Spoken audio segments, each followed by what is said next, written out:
What else can one say about Survivor Series 1997 as controversy was afoot in the main event that featured Bret the Hitman Hart on his way to World Championship Wrestling, defending the WWF Championship against longtime heated rival Shawn Michaels. We reflect on the show that became known as the Montreal Screwjob here today on this, the latest edition of Pro Wrestling Then and Now. I'm your host, Torch contributor Frank Pettiani. I am the author of the WWE Premium Live Event Hits and Misses Report. Check out the latest that just went up for this past Saturday's Survivor Series. And you can also find me on Twitter at Frank Pettiani. That's at Frank, P-E-T-E-A-N-I. Also Facebook or Instagram, whichever of those social media platforms you desire.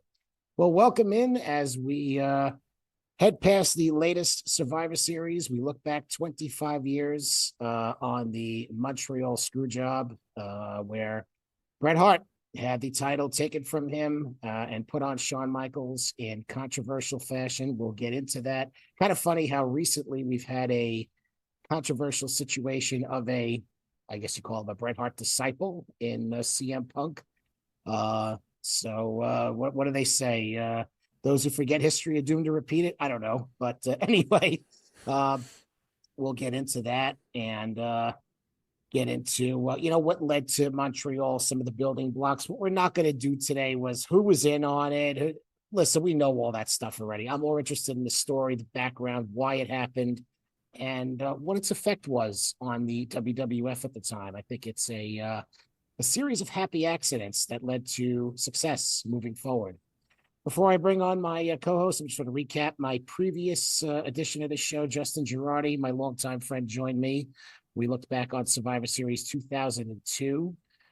He was in the building for that, so we got an in-person perspective from him. Coming up in December, Torch VIP analyst Todd Martin will join me. We will look back, speaking of controversy, at Starrcade 1997. Boy, I tell you, if you mention the year 1997, controversy is afoot now, isn't it? That being said, let me bring on my co-host. He has joined me several times in the past for some pretty historic shows, I might say. Most notably and recently WrestleMania 13, a show that you could say is very connected to this event. I don't know who's a bigger Chicago Bears fan between he and Zach Haydorn, but I digress on that. From the Top Rope Nation podcast, my good friend, the teacher himself, Mr. Ryan Droste. Ryan, how are you this evening, my friend? Well, I don't know who wants to lay claim to that, being the biggest Chicago Bears fan at this moment in time. Kind of rough times over on Lakeshore Drive, but I appreciate the kind intro, Frank. I have been at this long enough where I know when Frank Pettiani comes calling, you come running, my friend. And great intro. Happy to be here. Looking forward to it. Oh, dude, it's great to have you. And this show has had your name on it for a long time. Ever since we did WrestleMania 13, one of your favorite matches of all time, the Bret Stone Cold match. We kind of got into it, but we'll bring that discussion back to this show, how a lot of the happenings that night kind of led to what took place here at the 1997 edition of Survivor Series. I want to have a little fun before we get into this show. I kind of alluded to it during the intro where, we had the situation recently with CM Punk, the blow up at All Out, the fight backstage, the media scrum and everything like that. If wrestling Twitter existed in 1997, okay, the way it does today, put the two events next to each other, okay, the CM Punk blow up and the Montreal Screwjob. Which of those two is blowing up the platform more? I'm curious for your thoughts on that. Oh God, I gotta say Montreal. I have to Okay. go Montreal just because it was just such a different business back then. Mm-hmm. You know what I mean? Like people took wrestling more seriously. I think the behind the scenes knowledge was still, like wrestling newsletters. Wade had been doing the torch for a while, but it Yeah. it was still like it was in its infancy compared to where it is today. Like people were starting to get the internet. I didn't have the internet yet. I was calling like my local city line wrestling hotline trying to get the scoops in 1997. But like there was some stuff starting to get out there online, but it was still relatively new. And so I think If Twitter had been a thing, though, which I mean, look, Twitter's not that complicated. It could have been a thing. We had instant messenger and stuff around at this time. So I Sure. mean, I think people would have just gone completely nuts. I think they would have thought the WWF is done, that the whole locker room was getting ready to revolt against Vince, and oh man, look what they did. Bret Hart's off to WCW. He's a Yep. super hot free agent, or not free agent, signee of WCW now, and he's going to come in there as the real world champion. What has Vince McMahon done? Right. But as we see instead, they're able to create the Vince McMahon heel character off of this incident and have the biggest period in company history. And, without Montreal, probably doesn't happen exactly the same way. But I think the outrage would have been bigger in that era just because it was people took the business in a more serious manner, I think. Yeah, and it's funny. It was the first time in my fandom, right? Because at that point, I'm watching for about 11 years, right? It's the first time that the behind the scenes was the story, like prior to that, I mean, you go back to 1992, obviously you had a lot of things going on with Titan Gate and things like that, but it's not anything that played out on TV. To have Vince do the interview with JR that followed this, the famous, Brett screwed Brett, I have no sympathy, that whole bit. Um, and people knew that Vince was in charge, but this was like the first year that it really started to get acknowledged on TV. I mean, as far back as earlier in the year when Brett shoved Vince, which I happened to watch before we did this podcast. I just wanted to Yeah. really color in everything. But it was the first time that it was really acknowledged where he came out. I think JR even asked him, if you had to write the ending to Bret Hart's story, you know, however he asked it. But the point being, JR acknowledging at that point that, Vince was in charge of the company. He wasn't just a color commentator that, said what a maneuver every 2 seconds. Yeah, 97 was definitely the year where I found out for sure as a young fan. I mean, I was like 13 when this event happened, but I was a huge Yeah. Brett fan. And I had no idea Vince owned the company until 97. It was definitely during that year that I came to realize that based on what was happening on TV and probably calling into that hotline, that local hotline too. Yeah, yeah. I don't know. Did I have what was it? Mean Gene had the hotline, I think, at the time in WCW. Yeah, so And he had like the paid 900 and then they had the Ross report in WWF. We had this local oh yeah, one. that's Do right. you remember those like city line things you could call and you get like the movie times and like the local weather and you'd like Yes. click the Yes. option. So we had one of those and there was like a pro wrestling news section and I would click that and I believe the guy's name was Blackjack Brown Okay. and it was like once a week he would update it and I would call it, I think, every day and I'd know within the first couple words if it was a new one or not. And I remember calling it, immediately after Montreal. I remember calling it all through 96 because I remember the first time I heard that they were making what became Wrestling with Shadows. And it was like mid 96 that this Canadian company was going to be following Brett around for a while, like making this documentary about him. And I remember hearing that on that city line too. But yeah, it was totally free. Probably a lot of the news on there wasn't the most reliable, or he was just pulling it from the Observer or the Torch, Yeah. most likely. He probably should have been giving Wade some money on the side. But yeah, I think the city was probably giving him money to like put him on the service or whatever. But he was just, doing an early form of aggregation, probably. I was just about to say the original aggregator. The Yep. closest thing we got, not to go off on a tangent, but we had in the Daily News in New York, the Slammer. So like every Friday, you would get if there was a show in like Nassau Coliseum, or if there was a show in Madison Square Garden, or something, maybe even like the Meadowlands. They would give you the results of the house shows. So that was the close. I Hmm. can't. We had a sports line. I forget the number, but like if you wanted the scores, you would call, and like if I couldn't watch the Mets game or if I couldn't watch, that would be the only, or, the Rangers or whatever, I would call, to get the results. I mean, now you just, push your phone and away Yeah. you go. So Right. that was, but I can't remember if that phone, I'd have to ask my uncle, if that phone number had wrestling news on it. So, Hmm. yeah, So you did not watch the show live then, right? I did not. Yeah. I Okay. did not. I found out about it. So I found out about it on Raw, Mm-hmm. and at the time, I'm trying to remember what my schedule was. I think it was at a time where I was working. So I would work, I would do like 3 on, 4 off, 4 on, 3 off, 12-hour shifts. I wasn't even a pilot yet. I mean, I had my license, but I was just flying privately. So I was working at the airport. So like pay-per-views, forget it. Couldn't do it. Mm-hmm. I would record Raw, and there would be the Nitro replay at like 11 o'clock or whatever it was. So I would record those, and I try to watch like Raw when I got home, and then like Nitro the next morning before I went to work, something like that, you know? So Yeah. that would be how I found out. And when I found out about it, I was like, whoa, like, Yeah. what's this, you know? Yeah.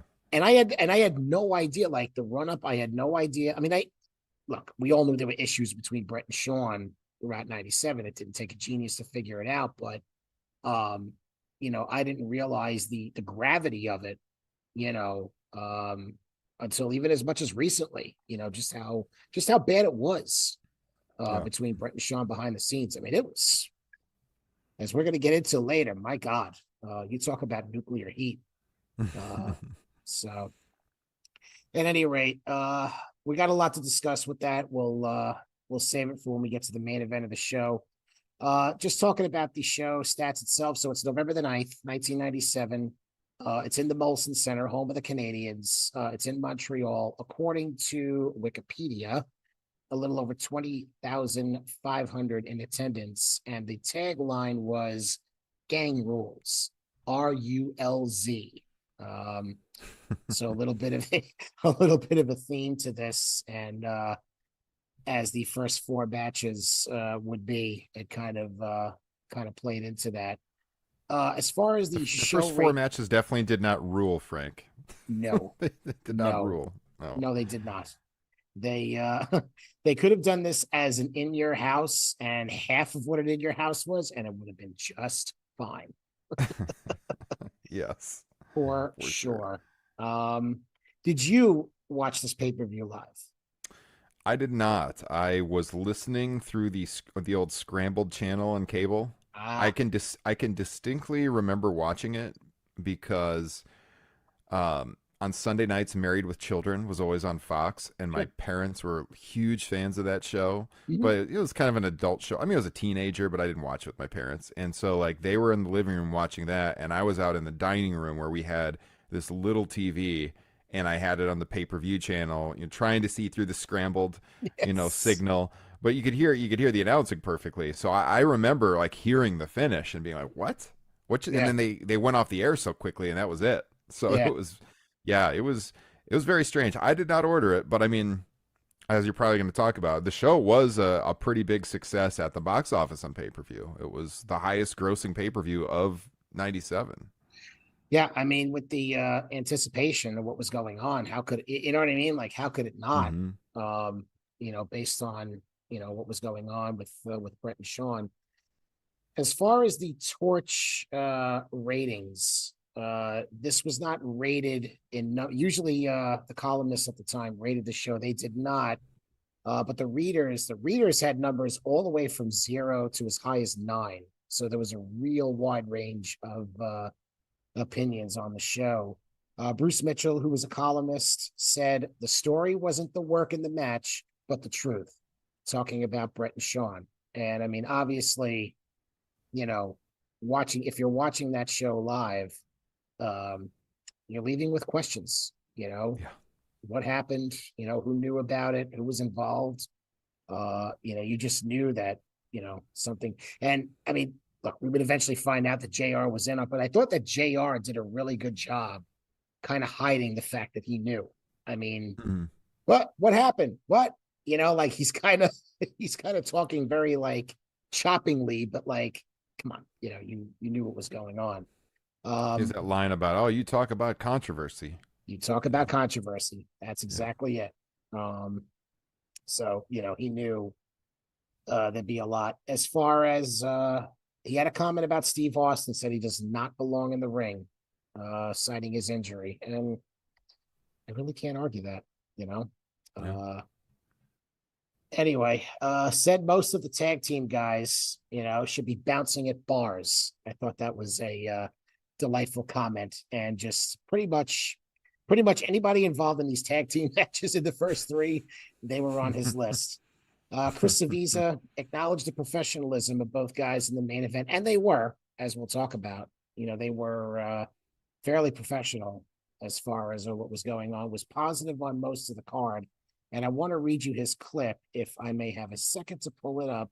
It's in the newsletter that covered this event. I thought it was a very interesting quote.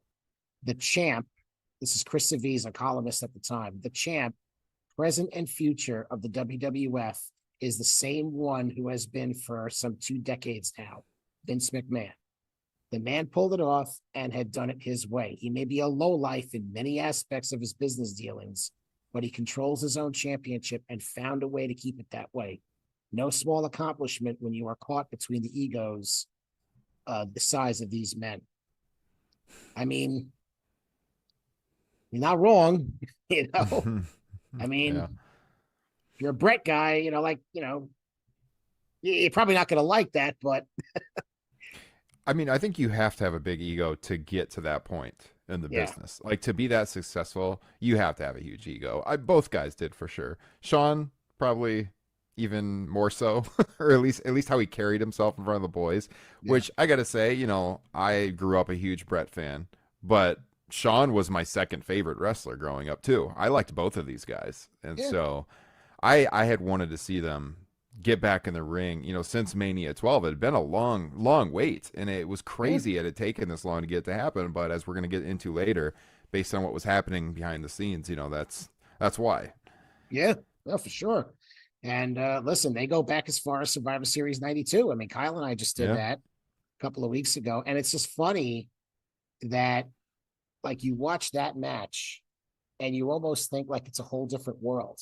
You know, you listen to the Hmm. pre-match promo. Brett talks about, "I respect you, Sean," and Sean's not taking any shots at Brett. I mean, he's just, he's his heel persona from 1992 when he cuts his promo. But, it's these two guys that put on a great match, and it just, you look at that and then you look at 5 years later, which is where their story ends. And it's like, geez, how did we get from here to there? It's just, Yeah. it's, uh, it's unbelievable. Okay. If I could get back to my, run sheet here. Okay. The commentators for the show, it's Jim Ross and Jerry the King Lawler. Vince, I believe In Your House, Bad Blood was Vince's last commentary, last night as a commentator, right? On Yes. Yep. Yeah, Yep. isn't that something? Isn't Because he that had that something? great call. That's got to be Kane. That's Yeah. got to be Kane. Yep. Hmm. Yeah. All right. So match number one, not a lot to talk about here. It's a 4-on-4 Survivor Series elimination match. It's basically the heel teams taking on the babyface teams. It's the New Age Outlaws, Road Dogg and Billy Gunn. No music yet. They don't have the oh, you didn't know. They don't have the outfits yet. Completely different from what we become accustomed to with DX. And the Godwins, Henry and Phineas, taking on the babyface teams of the Headbangers, Marshall Thrasher, and the New Blackjacks. And that would be Wyndham and Bradshaw, Barry Wyndham, and the eventual JBL. This goes a little under 15 and a half minutes. It's won by the Outlaws. So here, this was not your typical tag team Survivor Series elimination match where, like, if one guy gets pinned, the other guy has to go too. They just didn't have enough teams here, so it Hmm. was basically a one-on-one. Wade's rating for this, and I quote from his newsletter, a dud. Hard to And disagree, that's man. I mean, there's no heat at all from the crowd in this match. yeah, I mean, it's wild to think that Road Dogg and Billy Gunn, would go on to be the phenomenons they were in '98, yeah, and one of the most over acts on the entire show. Because here, Road Dogg ranting about Southern justice, coming out to the ring, nobody could care less nope, about that. And I mean, this crowd is, yeah, right away. about as 1997 as it gets, with the signs and the comments that are made that I don't really want to repeat on air. But like Road Dogg makes some unfortunate references. You know, like one of the headbangers comes out wearing like rainbow colors, and Mm. Road Dogg says steers and you can infer Yeah, the yeah, you rest, don't have talking to about the say it. opponents. Yeah, but Yeah, like in yep. '97, yeah, as awful as it is, that's like you heard that kind of stuff all the time, which Yeah, is it's a little funny now when you consider Road Dogg's partner there making all that money with the "Scissor Me Daddy" ass T-shirts. Whole different world. it's yeah. Could you imagine? Hmm. Could you have envisioned that? And there's a few comments by Jerry Lawler where I don't think these Canadians like Texans, and they don't like Oklahomans either. You know, so Hmm. good old uh, good old Jerry. There was another chant that I don't want to repeat that the announcer said. That sounds like a French chant, but out of Yeah. respect, I'm not going to say what was said. Hmm. Yeah, there's no heat for this. And look, I think, to say the match sucks, that's easy. But I think the problem here is, this is a time for the tag team division that they're just really, the headbangers just don't have the talent to be in the ring. You know, the Hmm. Godwins, characters over workers, not really great. I mean, not, god awful, but, just not. And they were the tag team champions at one point in '97. I mean, these are your champs. I mean, the only team that I had any hope for in '97 that I thought could work was Wyndham and Bradshaw. Just with Barry Windham, who, let's face it, had more success down south. Never really had it up north. Never really had it with the WWF, and it's just crazy, because he was tall, he had the blonde hair. You would think that that would be favorable to Vince. Maybe he thought it was another Hogan. I don't know, but that was the only team I thought could get some legs if they told their story. Did you think the same way about the Blackjacks, or not as high on them? Not that I was high on Um. them, but I thought there was Yeah. some. I think with these teams, yeah, because of the blackjack connection, and yeah, I always thought Tag Division '97 was pretty rough. The Headbangers were very popular. They weren't, as Yeah. you said, they were not great workers, but they were an act that at least had some charisma. But I mean, like, yeah, the Godwins had died off. Who'd they have back a year before? The Body Donnas obviously weren't a thing anymore. Um, they tried like the New Rockers for a while. Oh God. There was there, Owen and Davey, like, I guess, kind of stabilized things there, here and there. But yeah, I mean, the Nation, I guess. But it was a very weak division. So I mean, it was a good idea to try. I always just, I even all the way through, like when he became a singles star, I always had a really hard time believing in Bradshaw as like a Mm, top level star. I always had Justin Hawk Bradshaw in the back of my mind. I could never get over, yeah. even when he was the world champion. And I know he's a legitimate tough guy, and he could completely destroy me for saying this, but like, I just couldn't buy him in there. I always saw him as a mid carder, even when he Yeah. was world champion. So like, I agree that it made sense to try this. They'd done a couple things with Wyndham. I mean, you're telling me, Frank, the Stalker wasn't a moneymaker? Jesus Christ. The Like Widowmaker, the Stalker. Come on, man. it was hard. It was hard to take the team seriously, even though logically it made a lot of sense. It did make a lot of sense. Yeah. Oh no, Yeah, logistically it did. I mean, the father, was obviously Blackjack Mulligan, and I think there was some connection with Lanza and JBL. I don't know if he was like an uncle like figure to him. There was some kind of yeah, connection. I'm not, but yeah, yeah, Justin Hawk. Wasn't he like branding guys or something after the match? And yeah. It was for real bad. God's sakes. Well, Billy Gunn got past Rockabilly, so. That's true. That's true. That is true. Oh, '97 and there. As much as I love '97, man, there was some bad gimmicks that year. I mean, Jesus Yeah. Christ. The head I had a problem with the headbangers because being an '80s like heavy metal hard rock guy myself, those are not headbangers. Those are punk rockers. Right. Yeah. Okay. Headbangers have long hair, jeans, denim jackets, t-shirts. That's a headbanger. Hmm. Jesus Christ. Okay. Now that we got past that. Match number two, another elimination match. This is the Truth Commission. So it's Oof. the Jackal, aka Don Callis, the Interrogator, the eventual Kurgan from the Oddities, Mhm. Sniper, and I did not know this until researching the show, Recon, the eventual Bull Buchanan, Mhm. taking on Disciples of Apocalypse, Crush, Chains, Eight Ball and Skull, aka the Harris Brothers, Chains, previously the phony Undertaker from 1994, in case you forgot about that and wanted to be reminded of it. A little under or around 10 minutes, the interrogator is the sole survivor. Wade rates this at a quarter of a star. I call this the sidewalk slam match because everybody got eliminated via a sidewalk slam. And at one point, at one point, Don Callis goes on commentary. Now, the one thing I'll say watching this, right? If I'm watching this in a vacuum, you know, Callis was very well spoken. And as we know, he's very well spoken now, having watched, AEW television. Do you think, looking back, it's possible, had they kind of harnessed that and had they kind of looked at his speaking abilities and maybe not have him be, a jackal, which I don't think anybody really got, you Mhm. know, had they had him manage, and pull the interrogator away from the Truth Commission, which was, a hokey gimmick at best. Do you think maybe there could have been something there, or even something with somebody else? He could have been a mouthpiece, excuse me, for somebody else.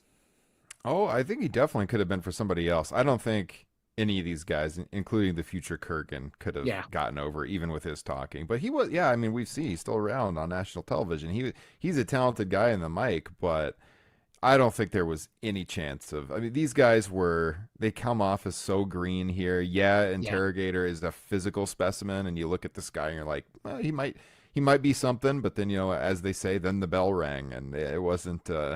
It wasn't pretty. I mean, the crowd didn't care. Again, you got a huge crowd there for this show, as you alluded to, 20,000 plus, and almost nothing from the crowd on this. I'm trying to think of who you could have put Callis with in that promotion at the time where they would have benefited from having him. um Boy, I mean, this would have been later on. One of the weaknesses that Owen always had is he wasn't a great speaker. yeah, And when all the rest of the Hart Foundation guys left and Owen was on his own, they tried to do like the Lone Heart thing with him for a while, and he was a little popular, but of course, Sean and Austin weren't going to work with him, so that kind of sank his prospects. But yeah, I don't know, man. Maybe that could have been an interesting pairing to have Callis working with Owen as a sidekick, talking for him. Callis and Owen. Maybe if they did something other than the Blackjacks with Wyndham and Bradshaw, maybe he could have been a mouthpiece for them. Mm-hmm.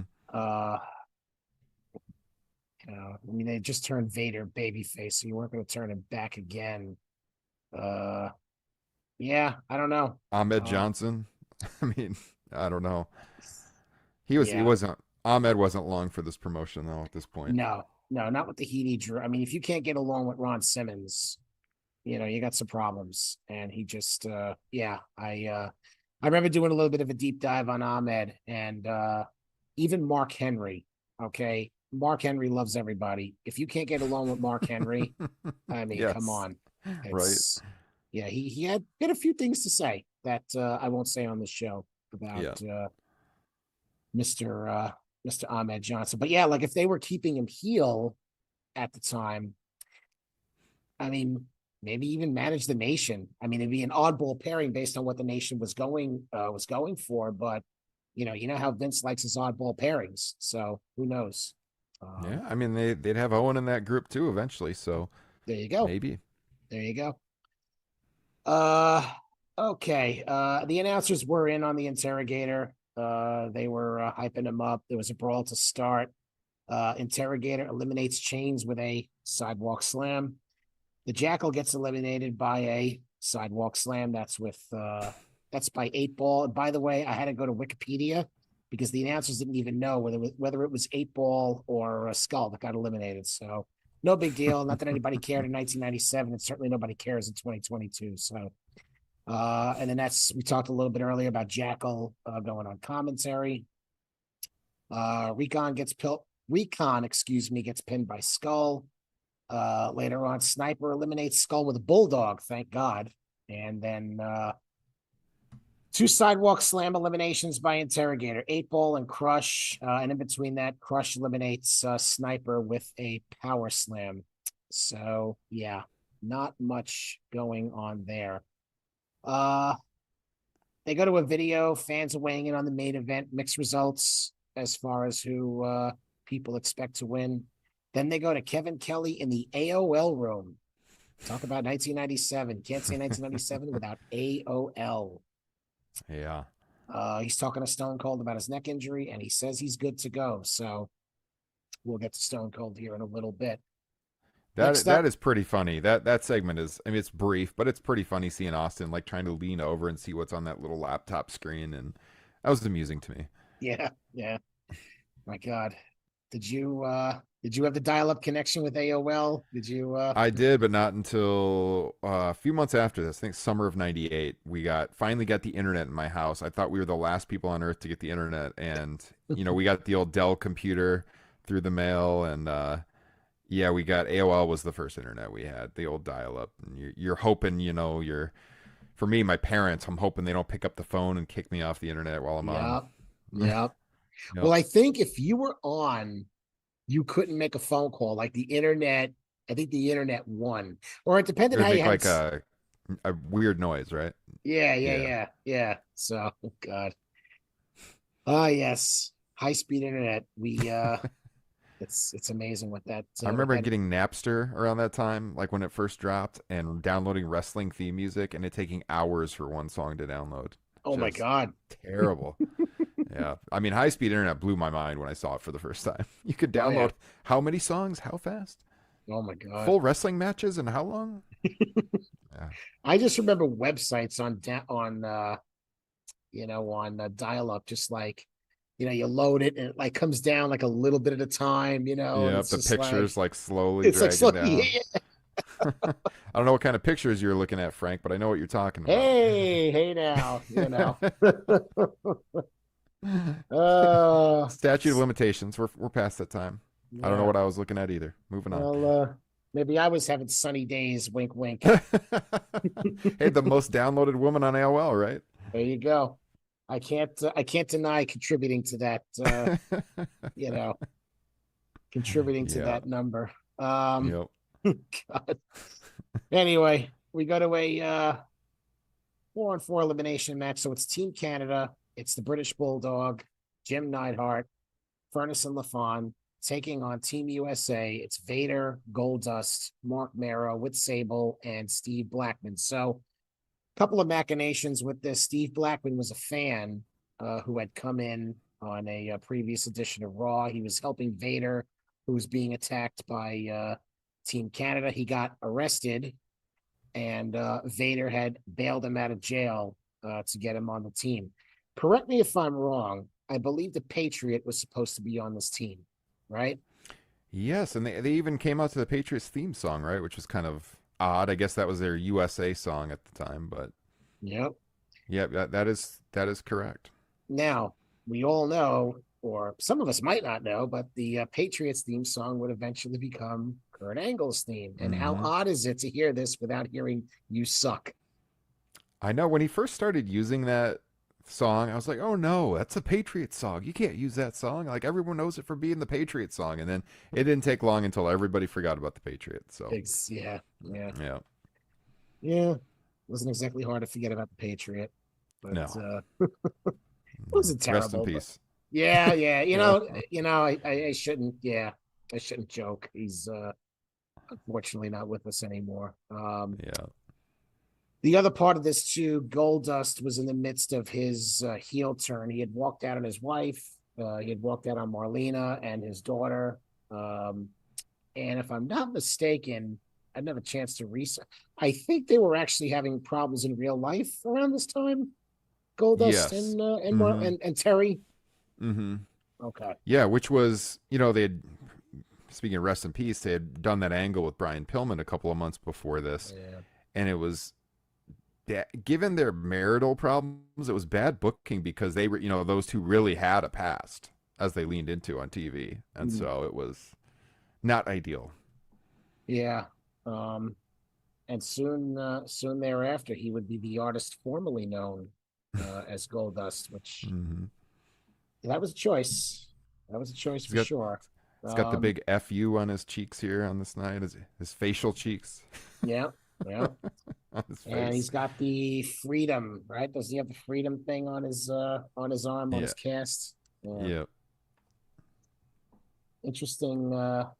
And it was kind of a motley combo, and I think they even knew it too. Like Vader, Goldust, Mark Marrow, and Steve Blackman. There's literally like no connection with these guys at all. No, You no. know, like If this is the best the United States has to offer, we're in trouble. yeah, I mean, Vader was a great wrestler, or a great character at least earlier in his career. But I mean, by this point in his WWF run, he was damaged goods, right? Goldust was just kind of languishing, as you alluded to. Blackman was brand new, and Marrow was such an afterthought. Like he comes out yeah, almost sulking as Sable walks in front of him, clearly the bigger star, and yeah. not a great team here. Now, Marrow and Sable, if I'm not mistaken, I think they started having their problems right around this Yep. time, or it was a little bit later. It was around this time. They may have already. I'm trying to think of the timeline here. It was right around this time. Hmm. Yeah. Yeah. Yeah. So a lot of, I mean, that's, the theme in 1997, a lot of real life uh, Hmm. being played out on TV. And yeah, to your point, there was a Sable chant throughout the match. I mean, you know, insert Lana from 2019 and you have comparable stories, when Well, Lana's I mean, based. wasn't that was the story when they went to sign Merrill, right? She came to the office with him, and Vince made the quip about we signed the wrong one or something like that. Oh, yeah, I think so. There's I some think line, something along those lines. Like he knew right away she was going to be a star. Yeah. did they come? Well, they came as a package, right? Yeah, I mean, so they got her on board pretty quickly. Yeah. Okay. Okay. Yeah, because he came over, I want to say it was 96. Yep. And Sable came out with Hunter That's right. and then went off with him. Yep. And went off Yep. with him. Right. She came out with help with Triple H at Mania. Yep. Right. And that was the whole thing. And then he blamed her for the loss, the Ultimate Warrior, and then I think Marrow came to her aid or something. Hmm. So Yeah. there we go. All right. I do want to acknowledge something that JR said. JR said it's like game 7 of a Stanley Cup final where the Canadians would take on the New York Rangers. Now, if that doesn't warm my heart, Yes. God love you, JR. Could happen. That could happen. Although the way the Rangers are playing this year, I don't know about that, but it could happen here. Could happen here real soon. Yeah. I was actually hoping we would take on the Blackhawks in 2014, by the way, but I digress. Uh, Oh, no, we could. Well, we didn't know each other then, I guess, right? So no, we didn't. that that could have been a thing. I mean, maybe at some point in the future that could become a thing. We'll see. Could be. Could be. All right. A little over 17 minutes on this deal. The British Bulldog is your sole survivor. Wade has this at a half a star. So we're moving up the ranks here at Survivor Series 97. We start out with a dud, we go to a quarter, and now we're at a half a star. So, WWF is getting their act together. This is another match, all jokes aside, it did not have a ton of heat, did not have a ton of flow. I mean, it was a little bit of a hot start with Bulldog and Marrow, and then you had Vader and Bulldog. I mean, they had been working throughout the year. The crowd did pop for Bulldog suplexing Vader. Blackman comes in against LaFon, and the crowd is chanting Sable. Because that's, so I'm sure Steve Blackman loved that. He actually ends up getting counted out during a brawl on the outside. So he's gone. Vader splashes Neidhart. He's out. Uh, Furnace and LaFon had a couple of botches here. There was an over anxious dive on a BO by Vader. And then later he gets eliminated. Vader splashes him off the top rope, so he's toast. Uh, Later on, Furnace leverage pins Mark Marrow after he does the same. Then they get into the Goldust bit. The announcers point out the freedom thing on Goldust's cast. They had talked about him walking out on Marlena and daughter and blames his father for his issues. So they were playing into that. I don't remember. It's funny because coming into the match, I don't feel like they talked about it in the pre-match. So it's like a story that I wasn't, unless I went back and I watched all the TV, I wouldn't have known it. And then they started talking about it here. So at that point, I'm like, oh, okay, yeah, I remember, you know what I mean? Like I remember when it happened, but it really wasn't the story going into the match. Do you remember anything on the pre, if they talked about it, or it was just basically Vader and Blackman talking in the Yeah, pre-match? no, because he was just kind of hanging out at the back, right? Just kind of Yeah. staring off into the distance. Yeah, there was. I don't think there was any comments made about that. Yeah, and even the announcers, they didn't talk about it till this point, so I was a little surprised. And that was, that's a, you know, pretty big part of the story here. Anyway, Hmm. Vader slaps Goldust to tag him in, throws him in the ring. He walks out, and he gets counted out. Furnace gets eliminated by a Vader bomb, and then with the referee not looking, Bulldog hits Vader with the bell. So as I said, Bulldog is your sole survivor. I'm curious around this time, if you're watching this in a vacuum, not knowing what's to come, was there a plan to your knowledge with the Bulldog? Was he going to get moved up the card, with Brett out, or was he kind of expected to stay, kind of in the same lane? The Hart Foundation, maybe him and Owen. There was talk of Furnace and LaFon joining and kind of beefing up the faction a little bit. Right. No, I mean, I know after what happens in the main event, he won it out. But before the screw job, I don't really know what the plan was for him Yeah. because like he got released. He left with Brett. Neidhart leaves with Brett. They Mm-hmm. wouldn't release Owen. Owen they held on to, but they let all the rest of them go. So I mean, I can't imagine they had anything really. I mean, he was pretty much sputtering here. I know there was a plan at one point that they were going to do a return match with him and Sean in Manchester, and Mm. which is how they sold Bulldog on dropping the European title to Sean at one night only, which he was supposed to win, and he found out. I mean, like an hour before the match, that Sean Yeah. had got the finish switch, which upset him because he had dedicated the match to his sister who was dying Mm-hmm. of cancer, for God's sakes. Yeah. But they tried to smooth it over by saying like, no, no, no, this will be better because we'll do a rematch when we come back for this next show in Manchester, and you'll win it back from Sean there. Mm. And that's was Manchester his hometown or like pretty close to his hometown, I think, because they ran what they called Mayhem in Manchester, and that was in April of '98. So Okay. that was going to be the big return show. But yeah, no, that's the only thing I had ever heard of. So Yeah, I know he was billed from Leeds, England, hmm but I don't know if that's within Manchester. I'm not sure, but yeah, I guess that kind of makes some sense because if he's the sole survivor here, Sean's the champ, two yeah, winners. I just looked it up. He was born at least he was born in a small town like right outside of Manchester, like a Okay, suburb almost, just west of Manchester. So sure. yeah, yeah. And one night only, of course, is down near London. So yeah, Yep. that was the Bills. Like, we'll run closer to your hometown. You can win the title back from Sean there, and then it never happens. Yeah, yeah. So, or no, one night only was in Birmingham, wasn't it? Yeah, I Birmingham. think it was. I think it was. I Yeah, think it was, and that's the one. That's where the main event, where Sean takes the Euro title from yeah, um the Bulldog, as you said. Okay. yeah. Yeah, not a lot else to talk about here. Just kind of, it's just kind of weird. Like, if Vince knew that Brett was leaving and Owen was losing that night, I guess maybe this was throwing them a bone. I don't know. No Like pun intended. yeah, yeah, right. With the Bulldog, right? And Um, Bulldog hightails it out of there. You know, I guess he's got to get ready for his spot in the main event that never happens. That was planned, as we'll talk about. But like, yeah, he gets the win, and he's right up the aisle.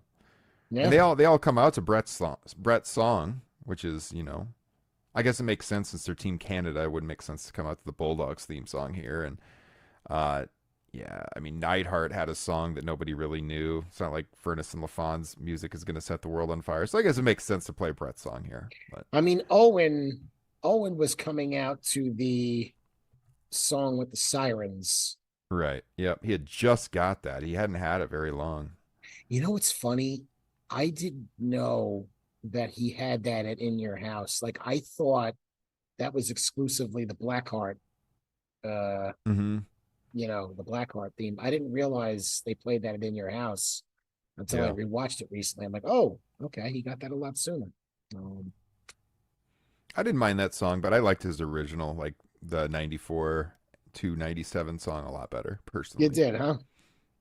I Hmm. don't I actually know. really like that song.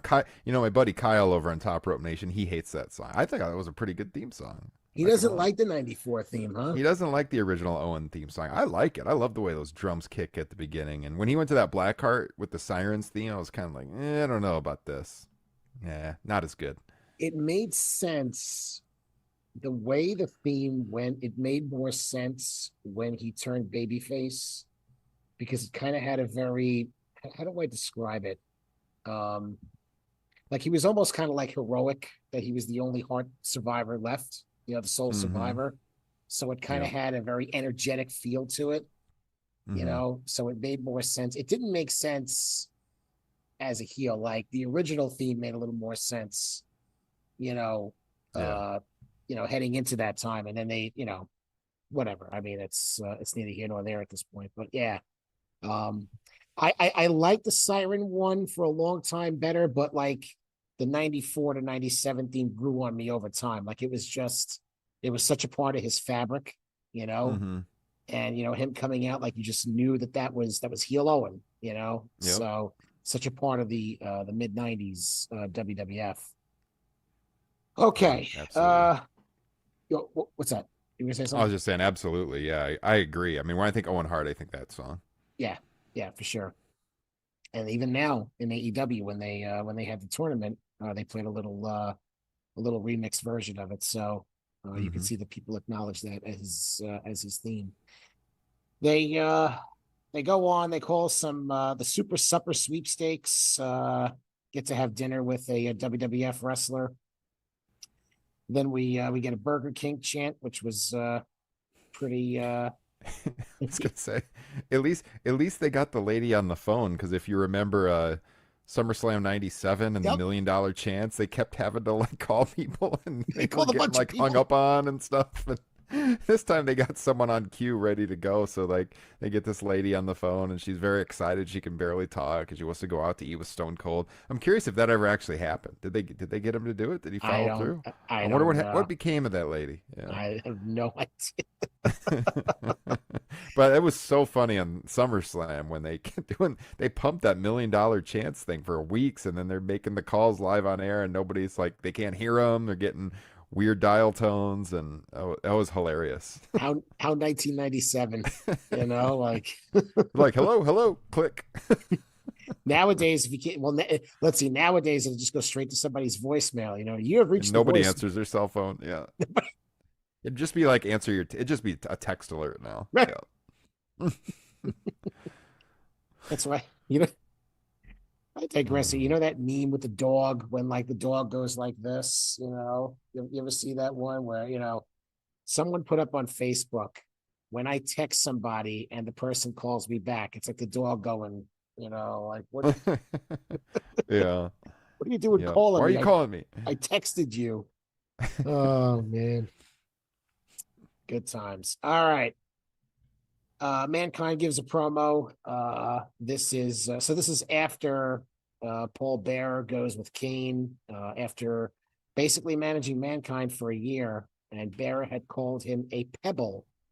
He feels betrayed, as I mentioned, after being under his leadership. So this is Kane with Paul Bearer against Mankind. It's a little under 9.5 minutes. Kane wins it with the tombstone, 2 3/4 stars.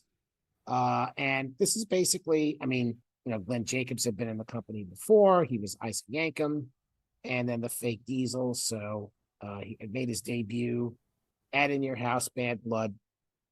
Um, the story here was that the Undertaker would never fight his brother. So Kane went on a tirade and went after everyone until the Undertaker would finally say yes. Now, the one thing I found odd about this was why would the Undertaker care about Kane going after Mankind? Like in story, that His doesn't make any rival. Yeah. sense. Yeah, it's his Right. rival. But then I'm thinking about it, like who would the Undertaker allies be in 1997? You know, Yeah. I mean, it's not Not, the he Bone never Skull had. I crew. mean, that's the whole character. He didn't really have allies. So Right. yeah. I mean, he had the No, I mean bone. this. He had the Go Bone ahead. Skull crew behind the scenes. He had, Yep. the Godfather and Yokozuna, but Yokozuna's gone, and the Godfather's Kama Mustafa at this time. So, what were you going to Yeah. say? I didn't mean to interrupt you. I was gonna say this was Kane's. That was his first match as Kane, and the whole red light thing years before they did it with the Fiend Oh wasn't God. much better back then. I didn't like the red lights then either. Oh God. Yeah, I have here in my notes. The Fiend must have learned. Uh, the Fiend must have learned from watching this, and you know, let's see. At this point, so Wyndham Rotunda, if I'm doing my math correctly, he was 10 years old at this point. Yeah, that's probably about right. Yeah, I had looked it up. I had looked it up because I was watching Survivor Series 93 and I see IRS. So I'm like, gee, I wonder how old Bray Wyatt was at this point. Well, in 1993, he was 6. So, Hmm. 4 You are years correct. I later. just googled it. Yep, you are There you correct. go. Born in 87. Nope. Nope. So there you go. Um, all right. So we talked about a little bit of the backstory. We talked about the red light. Outside of that, I mean, you know what? I thought it was a good match. I thought it felt like a fight from the get go. Kane had been going after Mankind on television, so you know, pretty straightforward. Built up a match, had a match at a pay per view. It's a formula that's worked for a long time. They actually Mankind doesn't wait for Kane to get to the ring. They just start brawling on the outside. By the way, at this time, Paul Bearer, I feel like, is more Percival Pringle. Like he's more his character from Mm. WCCW. And I like Hmm. that. Like I get how cool like Paul Bearer was as the manager of The Undertaker. He's got the dark circles and everything. You know, here he's a little more himself. And I thought that I enjoyed this Paul Bearer more than I enjoyed the original Paul, even though the original Paul Bearer was more the true character of Yeah. what the intended character was, I should say. I enjoyed this Paul Bearer a lot better.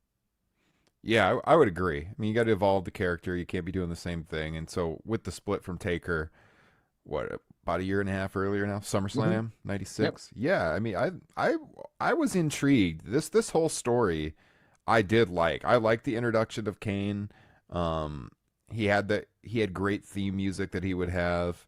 The way they debuted him at Bad Blood was just about damn near perfect. Yeah. And yeah, I mean, this match, it's not a great match by any means, but I mean, the bar is pretty low on this show up to this point. It was the best thing on the show to year for sure. To this point, yeah, Yeah. it was a very low bar to clear Yeah. uh to be a decent match. And one thing I popped for was the elbow drop that Mankind would do off the ring apron. You would have JR saying Hmm. that's shades of Cactus Jack. So, and I Yeah. think at this point, had the Cactus Jack character been introduced into, I forgot when they did the three faces of Yeah. It was so it was at the Raw at Madison Square Garden in September. So mm, about 2 months earlier, little under 2 months earlier. The first Raw at Madison Square Garden. Yeah, that was the night he wrestled Hunter in that match. okay. Okay, Yeah. so the Cactus Jack, yeah, because back then, you're not mentioning any any names outside the company other Hmm. than what you have. Okay. And yeah, the match, like you said, it's a decent enough match, not great, but pretty straightforward. You get the mandible claw. Actually, Mankind gets the mandible claw on Paul Bear at one point, or Uncle Paul, as Jerry Lawler says. At one point, Kane launches Mankind onto the table. Kane gets a nut shot and a DDT. After that, we had the elbow drop. Kane pulls Mankind off the top rope at one point, drops him to the floor. And the announcers start talking about Kane debuting it in your house, to your point, and saying it's been nothing but carnage ever since. So, listen, it's the way you debut a heel. You make him indestructible, especially someone like that, make him indestructible. I thought the introduction of Kane was about as good, about as good as you could do it. And Mm-hmm. I just wish that formula would be used today. I mentioned the finish earlier, the Tombstone Pile Driver. I mentioned Wade's star rating. Now, I was very upset watching this. I didn't get to send my cable bill in to get a dog tag. Okay. Had I known about this, I would have, went upstairs. Hey, Ma, Dad, I need the cable bill. Um, so, I was gonna ask if you ever did that because like sometimes they would announce what it was you were getting, and other times it was just like send in your cable bill and you'll get something in the mail. And I actually did it with King of the Ring '97. Ordered okay. that pay-per-view, sent in the bill, and they sent me like the event hat from the '97 Royal Rumble at the Alamo Dome. Huh. Like the one they sold at the show. I still have it. That was kind of a cool one to get, for free just with the cable bill. Yeah, But yeah. yeah, sometimes it was just random stuff like that. Whatever they had extra, I guess, sitting around the warehouse. But I think the hat was better than the limited edition dog tag here. If I asked my parents to send in the cable bill, I would get looked at like I got four heads. I'd get 20 questions. Forget about it. You Especially with should, my what you mother. should do? You should print out your bill from Peacock and send it to that address and see if they send you anything back. I know it's been 25 years, but can I get something here, please? Got any laying around in there? This. You got any of those WWF dog tags left from '97? You got a Oh my head. You god. got to at least have a headbanger T-shirt, right? Oh god. Oh god. Yeah. Oh, Jesus Oh. Christ. I did join the WWF fan club a couple of times though. Mm. I was not in that. I remember seeing the ads. I don't think at that point I would have needed my parents' permission, and I don't think they would do it for me. I had to because I was. Let's see. I think I got it. It was just basically you sent in a letter or something like that, or you had to cut it out from the magazine or whatever, and you sent it Mm-hmm. in. Of course, I had to give my parents the money, and they'd give me a check. And oh no, something? No, I think I did this because I think the fan club was around like 90, 91. I already had a checking account, so I sent it in myself. Didn't need mom and dad. Oh, nice, nice. I got a Screw off, tape. mom and dad. I'm joining the WWF Um, fan club. I got a tape with like the Dragons theme, like Ricky Steamboat's '91 theme, and like Oh yeah, you know, a yeah, Texas tornado and Sergeant's, just like all these themes. dude, that was pretty cool at the time though, because I remember, like I was mentioning Napster and downloading the theme music because there was no way pretty much before in those first couple albums, like there was no way to get wrestling theme music. I actually remember I had a little tape recorder with Mhm. a microphone and I would record themes off my TV. I would hold the microphone up to the speaker and then I would like play that cassette to myself. Dude, I did the same thing. Yeah, I did yeah, the hell same yeah, you know thing. what I'm talking about. Oh yeah. Yeah, so like to get the actual tape, I mean those weren't wide release. Like you'd only get it through the fan club. I think that was one of the reasons why I wanted to join it now. Honestly, I remember seeing the ads that you would get some of the theme music that way. Yeah, yeah. And they Mm-hmm. send you like That's a funny. poster and they send you like, well, these couple of little oddball things. But yeah, I might have taken it not to be a one-upper. I think I figured out a way like the AV cables. I connected the Yeah. cables to like the cassette recorder. So, I would play. Now, of course, as you're recording the music, the announcers are talking. So that's the annoying part, Mm-hmm. like, You'd have to uh, find like an entrance where it was mostly just crowd noise or yeah. yeah, yeah. Yeah, Well, and then I even when I was getting Napster and doing it on our first computer with internet, like we didn't have a CD burner, so I would do the same thing. I would download like a clean version that someone had recorded of the theme, and then I'd bring out my old tape recorder. I remember, and we had the little computer speakers, and I'd set it right next to that speaker, and I'd crank up the volume and record the song. Be like, tell my brother and sister to be quiet for the next 3 minutes while I'm recording this. And I know you have Make my those tapes transfer. still, right? I probably do, to be honest with you. I had that tape recorder where I transferred my Bobby Heenan interview from Yes. 2002 for our patrons. This is the recorder right here. Oh I my got it on my God. desk still. Yeah, Love it. Love it. yeah. By the way, that interview was fantastic. That was amazing. Just, a little time capsule. For a nervous 18-year-old, I did okay, I think. You did Are you kidding me? You did fantastic. That was something else. And I mean, God bless what a man. God bless that guy. I Yeah, really, he was what a great. He what was a great. nice man just to give you that time, Yeah. And I think he was diagnosed at that point, right? Did he have the Yep. mm, Yeah, he mentioned like he had some surgery because in the interview he said he felt like he was talking like Mr. Ed or something like that. yeah, yeah. Yeah. That's But sad. yeah, I mean, yeah. Great guy. Join the Top Rope Nation Patreon page. There's your plug. You can hear that. Patreon exclusive. My 2002 unheard interview with Bobby Heenan. 100%. Yeah. Totally. I totally support that endorsement. All right, back to business here. So Michael Cole, our good friend, talks to Sergeant Slaughter and Vince about extra security regarding Brett and Sean. Michael Cole asks Vince, "I'm going to put you on the hot seat. Who's going to win?" And Vince says, smirkingly, "I don't know." So, really, Come on, okay. Vince. I remember this clip was in Wrestling with Shadows. They had this clip in the doc. I actually, it's been a while. I saw Wrestling with Shadows with a buddy of mine, and man, it was an interesting watch. It really was. All right. The whole thing's on YouTube. Like the production company that made it, they uploaded it on there, so Oh, you can they watch it did. for Okay. free. Yeah, Okay. yeah. Perfect. Perfect. Not on Peacock, right? It's No, I think it was on some streaming service, maybe even Netflix for a while, but Mm. it could still be. I don't know, but I know for sure it is on YouTube. You know what they didn't have on Peacock, and I looked for it. Remember the DVD, the Bret Hart Shawn rivalry, where they had the sit down with Mm-hmm. JR? Yeah, They don't have it.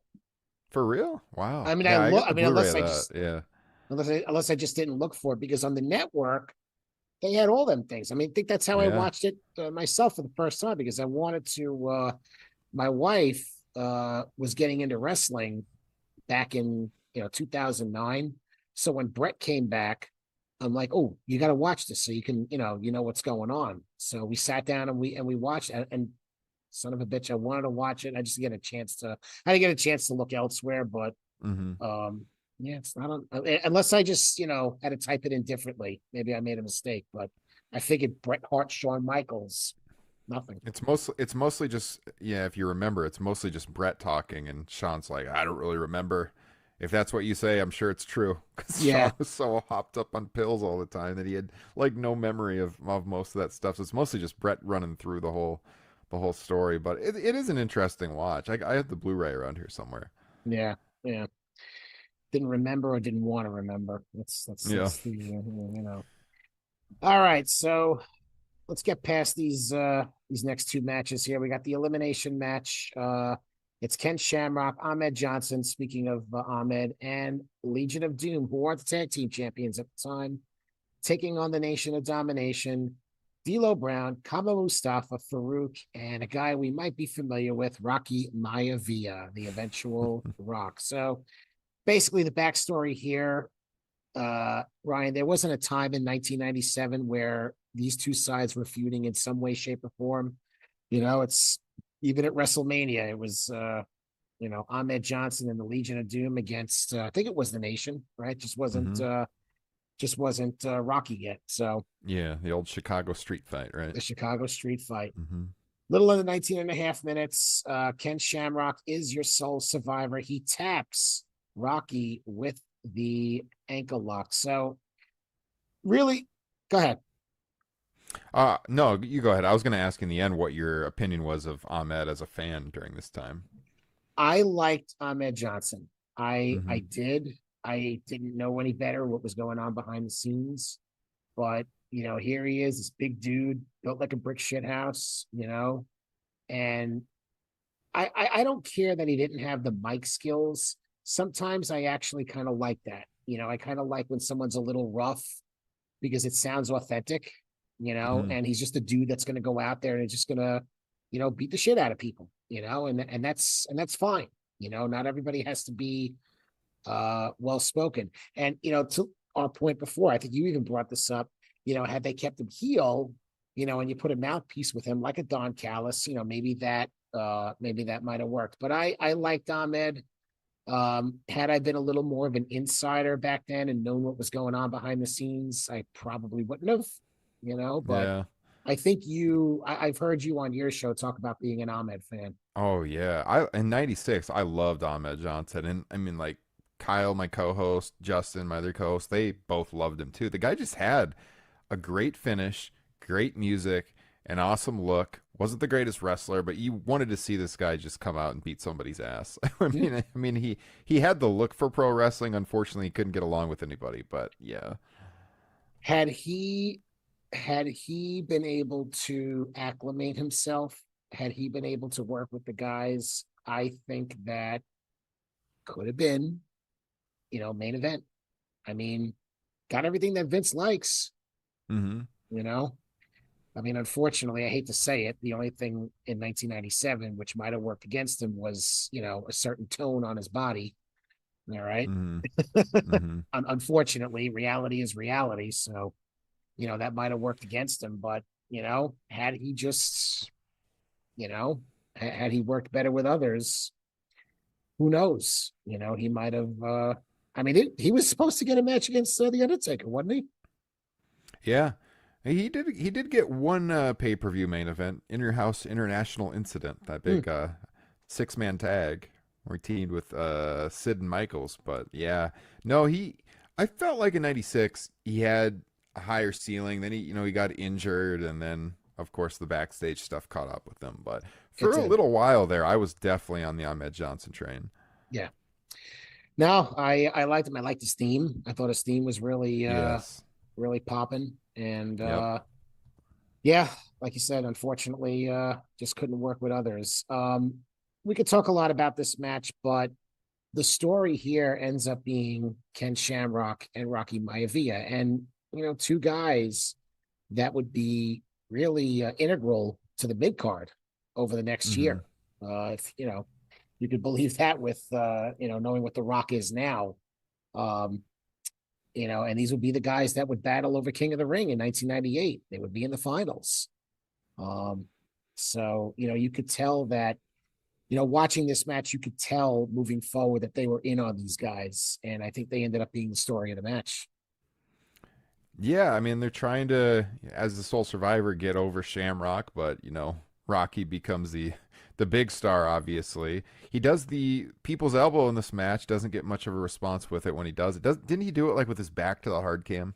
I think he did it not with his back to the heart. I thought it was like sideways. I thought he was like, Oh, okay, that's right. Yeah, because you couldn't yeah. see it like in the same way as how he would do it later.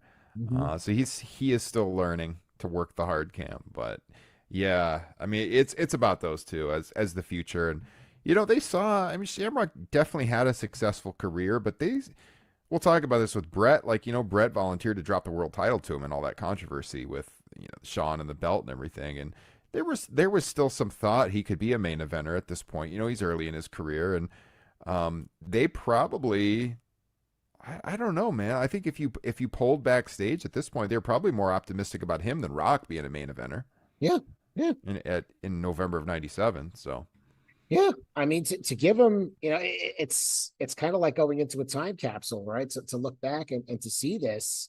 And I had the exact same thought, they were obviously more in on Shamrock, and hmm Rocky was, was Rocky going to be kind of a gatekeeper at this point? Like you almost got that impression hmm watching this, but yeah. So Shamrock, your sole survivor. Going through this. The one thing about Ahmed Johnson, like whenever he came out, did he just jump into the pool? Like he always came out like soaking wet. he Like was always soaking wet, wasn't he? what was He the was. I mean, he probably just poured a water bottle all over his head or something. But yeah. yeah, yeah, you're right. Either that or he just dumped the whole baby oil container over his head. Who knows? Yeah. Uh yeah, as far as the match, I mean, I mean it's pretty good. Wade has it at 2 stars, as I mentioned. Um, you have the Legion of Doom coming out. One thing I did know, they did get a better reaction here than they did a Canadian Stampede, because Mm, but obviously the situation was different as they're facing the heart, facing the Heart Foundation. So a little bit of a different story. Uh, let's see, just going through here. Hawk gets pinned by Rocky. They don't call it the rock, it's not the rock bottom yet, but mm, it's basically what becomes the rock bottom. So Hawk goes, and then Ahmed Johnson eliminates Farouk with the Pearl River Plunge. We talked about his maneuver there. Farouk holds down Ahmed's foot and allows Rocky to pin him. Ahmed Farouk brawl. So 1997, it's Ahmed Johnson and Farouk throughout the year. yeah. Going back to the Rumble. Um, let's see, you had Animal and Kama going at it. There was a strange sound in the area, and I noted that's our illustrious sound man, Kevin Dunn. Oh no. Oh yes. Oh yes. What Kevin Dunn. Oh, Jesus. God. Never get rid of this guy. No, no. Kama showboats after a kick, and then he gets knocked into Rocky. Animal rolls him up, eliminates him.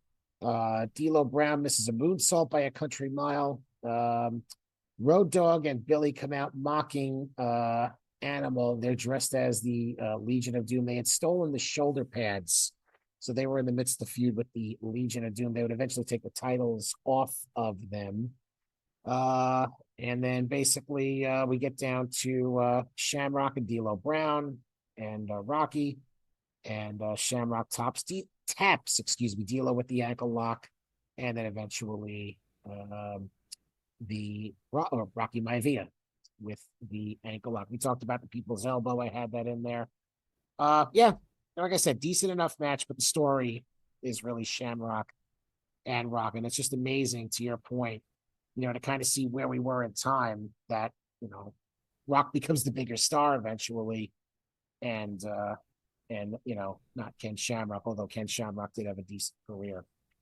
Yeah.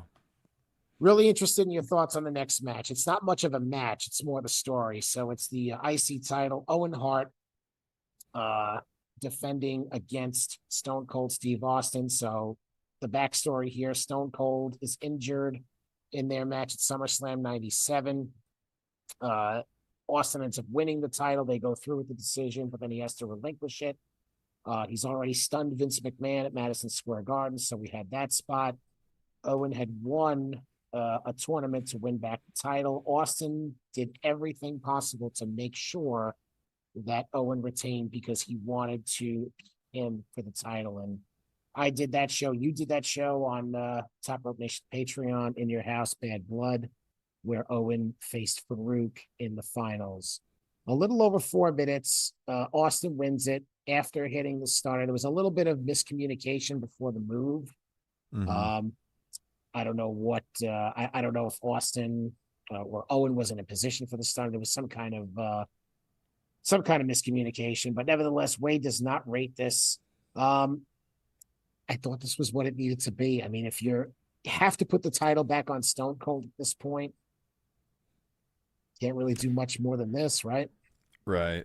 Yeah, it's just an awkward match because I mean we know what Austin's thoughts were on Owen, obviously, from what had happened at SummerSlam.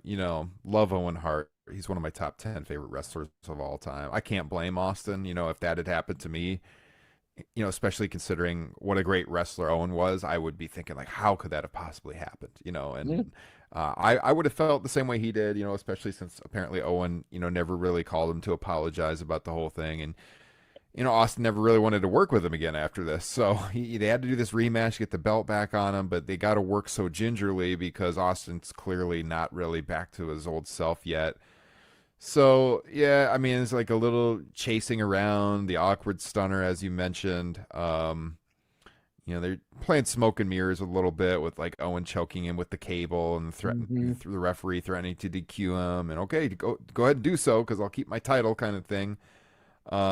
But yeah, it's I can see why Wade didn't why he didn't rate this because it's not much of a match. It's more about the optics of Yeah. Owen coming out with the Owen 316 shirt on, which I think Austin legit didn't like that they made that shirt.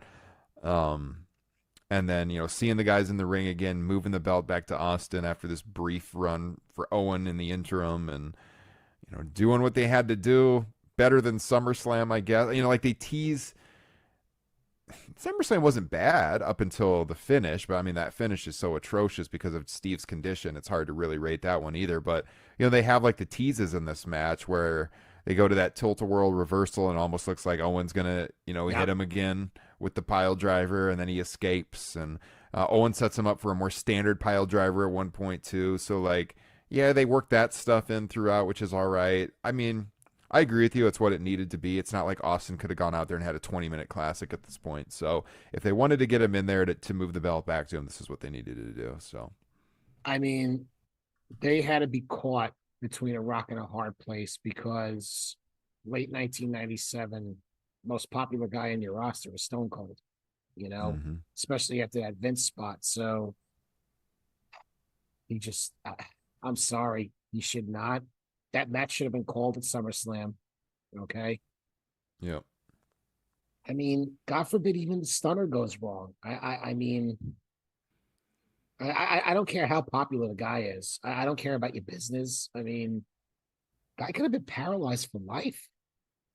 I wonder if they would have called the match if it wasn't for that stipulation about him having to kiss Owen's ass. It was like, God, I have to finish the match. I said that on TV.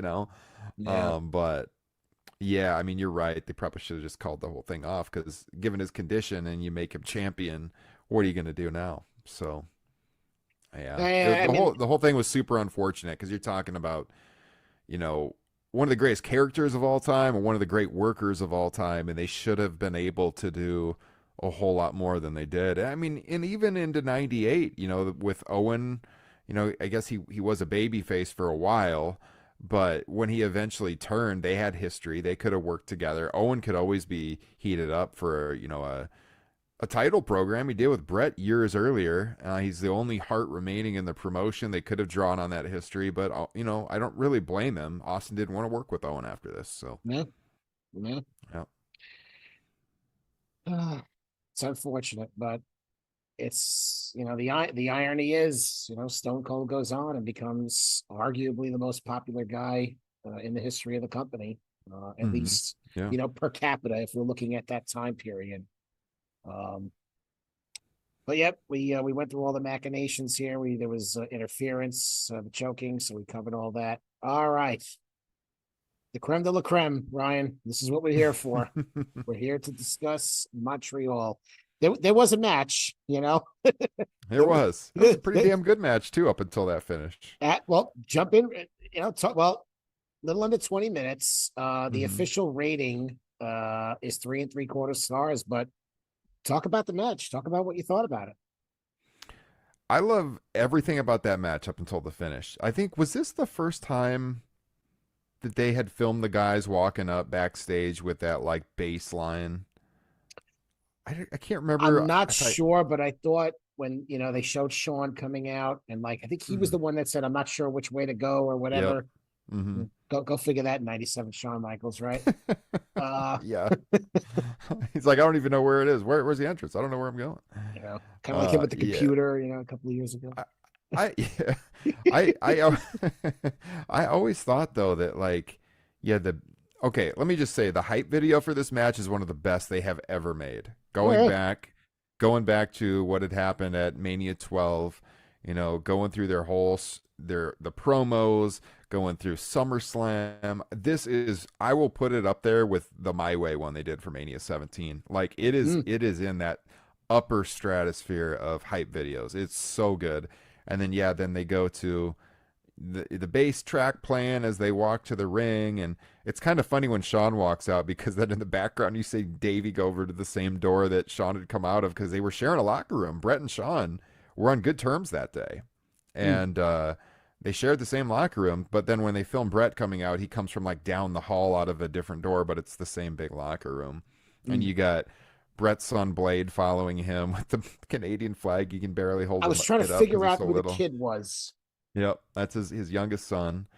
Takes that with him, and you can see him like walk right up to the gorilla position, and that was not really something you ever saw in that era. So I always thought that was cool.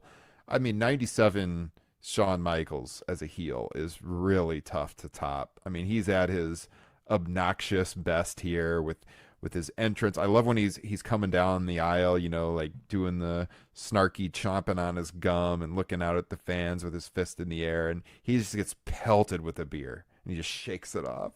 Hmm. People are spitting on him. I mean, that crowd, that's another thing I noticed watching this is just remembering like how close the crowd was in that era. Like the area between the ring and the guardrail was so much narrower than it is today. I mean, Hmm. they were really right on top of it. And there's a group of guys that look to be like college guys who throughout the show are kind of hanging back towards the back of that lower level, and they come up during this match in the front row, like right there opposite the hard cam, and they are just screaming at Shawn, and Hmm. Shawn's giving it right back to them, and he's like leaning up against the ropes, jawing at him, and he spits on him at one point when they're fighting on the outside. I like on Brett's entrance how how he just kind of stands there with the belt and poses, and they literally like they run his entire theme song all the way through, which I had the CD at this point, so I knew like what his song sounded like all the way through, and you never heard it play that long.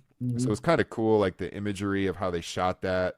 Not to give Kevin Dunn too much credit, but with Brett in the ring, and then back to Shawn smirking, and then Brett in the ring again, standing there, like the old guard with the title belt on, the greatest title belt of all time, by the way, the Winged Eagle.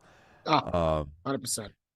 and then and then they're after it, and that brawl that they start with, I mean, they brawl for what, almost 10 minutes? Yeah. Because the match itself is only 12 minutes, but that doesn't include the pre-match brawl when you look at that time.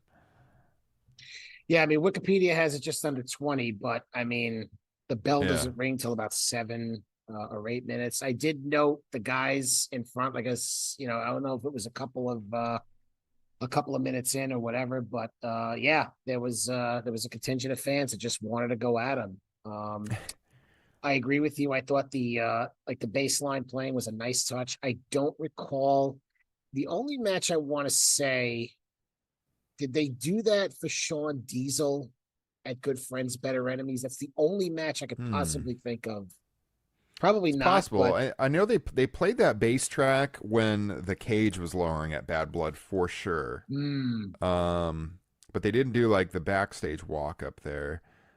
that's They a good might have question. done, It really is a good yeah. question. I'm not sure. But then they would start doing this more, like they did it at Mania 14 with Shawn and Austin, the same Mhm. bass track, showing them walking down the hallway to right to the gorilla position. So I thought that was a nice touch. That was like just a little change that made it seem like a little bit more real. It's like how you follow the boxer, through the hallways up for his match. And that brawl, I mean, you said it earlier. These guys really, hating each other, Mhm. although they were on good terms by this point. They like you could feel it on TV, even if you weren't a smartened up fan and you watched '97 WWF TV. Whenever those guys were on the screen and they were doing their promos back and forth, you could tell it was real. It just came across. It was like unlike anything else on wrestling at the time. Even though WCW was beating them, WWF TV to me was starting to become better. And when Brett and Shawn were out there, man, I mean that was the creme de la creme. It was the absolute best, and it came across for everyone watching. You didn't have to be plugged into the backstage news. And then when they get into this brawl, I mean, you can feel that. I mean, they worked this so good. I saw you had in your notes, how's this compare to Mania 13? And that as a whole match and the drama, the sharpshooter and stuff is better. But I would the crowd fighting part, this is better. I Yeah. mean, that crowd is hostile as hell, and they are on top of these guys as they fight, and then going up to the entranceway and fighting within the entrance itself there, and then you get McMahon out there trying to keep order because he wants to make sure Hmm. that this match is going to happen. Like that was the reason they said he was out there, even though we find out that's not. Um, I mean, everybody's out there. Gerald Briscoe's out there. Sergeant Slaughter's out there. I mean, dude, it is tense, and that crowd, like, they knew. We're going to talk about everything that was going on. They knew, a lot of that crowd knew Brett was on his way out. There were signs all over the place about it. Oh yeah. So it wasn't like it was a big secret. Oh So yeah. Yeah.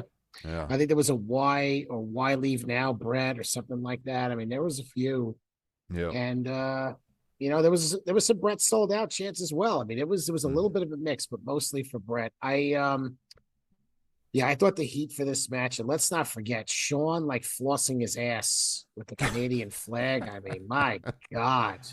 I mean, you want to talk about heat. I mean, And they crotch chop and humping the flag, and he oh, puts it down his pants, and yeah, I mean, it's crazy because the foundation of Sean's character in '97 is, I mean, he's a dick. I mean, he's got whatever's going on with pills. And I mean, it there was wasn't a the stretch for him to play that character. Oh, no, and even the day like I was going through Wade's newsletters, even the day he did the Sunny Days promo, like he was barely coherent. yeah. Like they had to help him get to where he was going. Like he was supposed to go out to the ring, and they're like, no, just do it behind. Just we'll do a video. You can't go out to the ring. Like they had to help him get to where he had to go.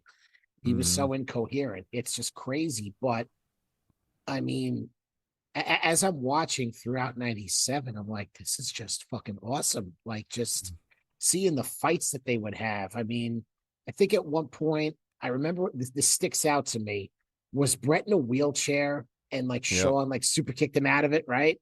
Right. Yep. And they would And if just it, that one in particular, was that the one where they actually had to go off the air because Brett like went too long, and then I think it might be that one, or it might be another one I'm thinking of. There was one time where Brett was like running down Sean in the ring as planned, mm-hmm. and they went off the air, and then they had to like show it the next week. And I thought it was a time where Sean super kicked him back into the wheelchair when Brett had the knee surgery, but that was a great one. Yeah, that was Yes. really good. Hmm. Wade, as I was going through his newsletters, he alluded to that as part of sort of the story that was going on between them. So you're right. I don't remember which Raw. Well, no, as you said, it was the one where he got super kicked out of the wheelchair. So yeah, I gotta look that up Yeah. after we do this. But uh yeah, I mean, listen, what else could you say? I mean, it's a match that's been talked about for years. It's funny because it's a match that I think even 25 years from now, if we're all still alive, okay, I think it's a match we could still have conversation about. I mean, we're going to be talking about All Out in years to Hmm. come. We're going to be talking about, I mean, name Vince leaving. Uh, I mean, you name the controversial situation, but this is just, this is conversation that you could have for years and years, and we did. We got a lot of legs out of this as time went on.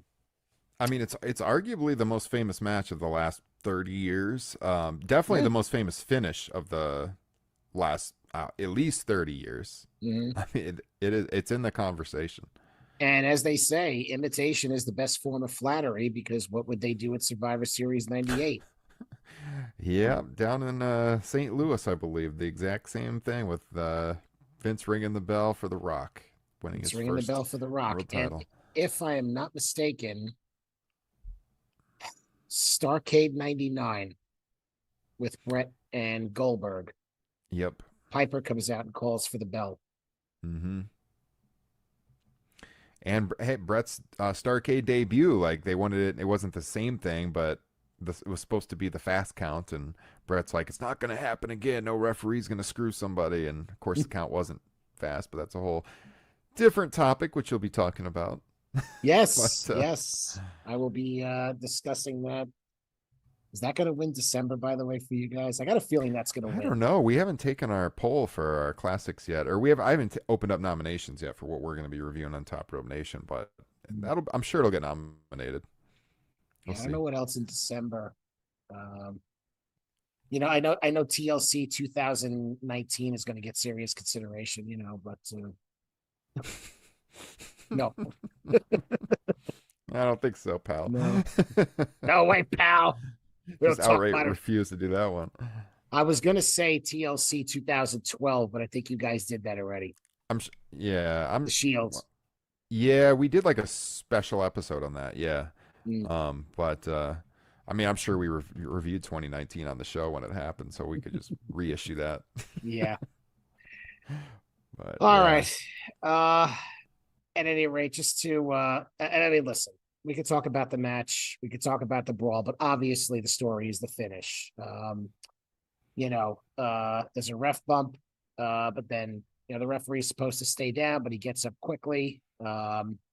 Sean puts Brett in the sharpshooter. Dave or Earl Hebner calls for the bell, and that's the finish. So Shawn Michaels is your WWF champion. Brett is on his way to WCW.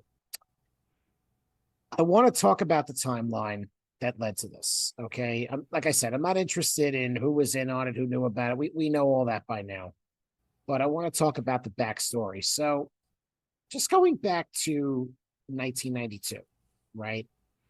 Brett's the Intercontinental Champion. He's negotiating with WCW. It turns out he can't leave. He can't give his notice until the end of the year. He was supposed to drop the title to the Mountie at the 92 Royal Rumble. They instead do that at a house show. And then the Mountie loses to Piper. Do you think there was any sort of animosity held by Vince regarding this? I mean, he ends up listen, they get things worked out. He gets the title back from Piper at Mania. Later on, he's the champ, has a 5-year run, in and out of the main event scene. But do you think there might have been any animosity towards that? Because you never know with people. And Vince is as spiteful as we know, and it could have been one of those deals where, okay, I'll remember this down the line. Do you think that played into anything that went on here in 97?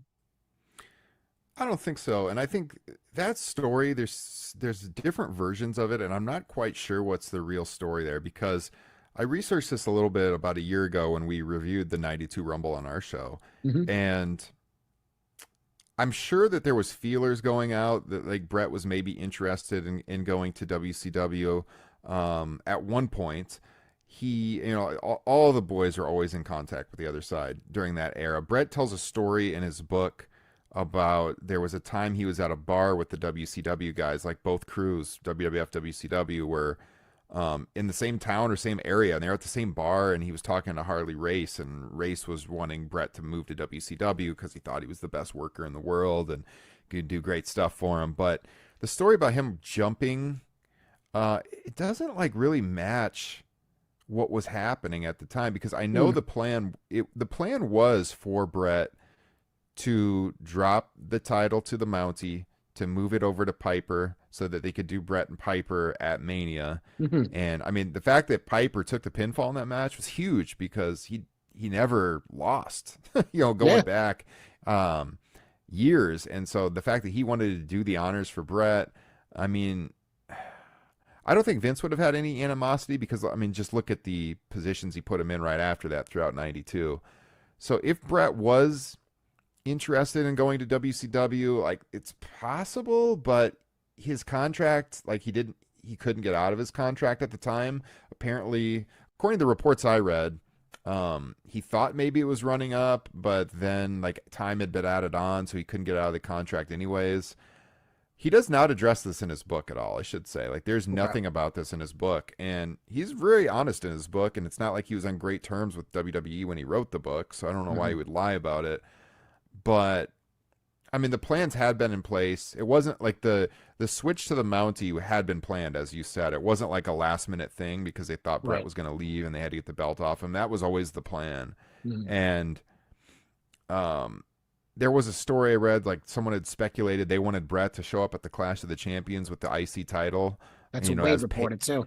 Yeah, as payback for like what Flair had done jumping to WWF with their belt. But like, the problem with that is there was a lawsuit going on at the time, like litigation going on about Flair doing that. So if they had done that, like WCW would be undermining their own case. So I don't know how that could have worked. That whole story is kind of fuzzy to me. I don't know for sure what the details are on that. Like I said, I don't doubt that maybe there was some interest in like maybe some reaching out indirectly through buddies and stuff. But I think when Brett was pitched, I think in his book he says in December that he was going to lose the title and work Piper at Mania in Indianapolis. I can't imagine knowing that he was going to work Piper at WrestleMania and beat Piper clean that he would want to leave.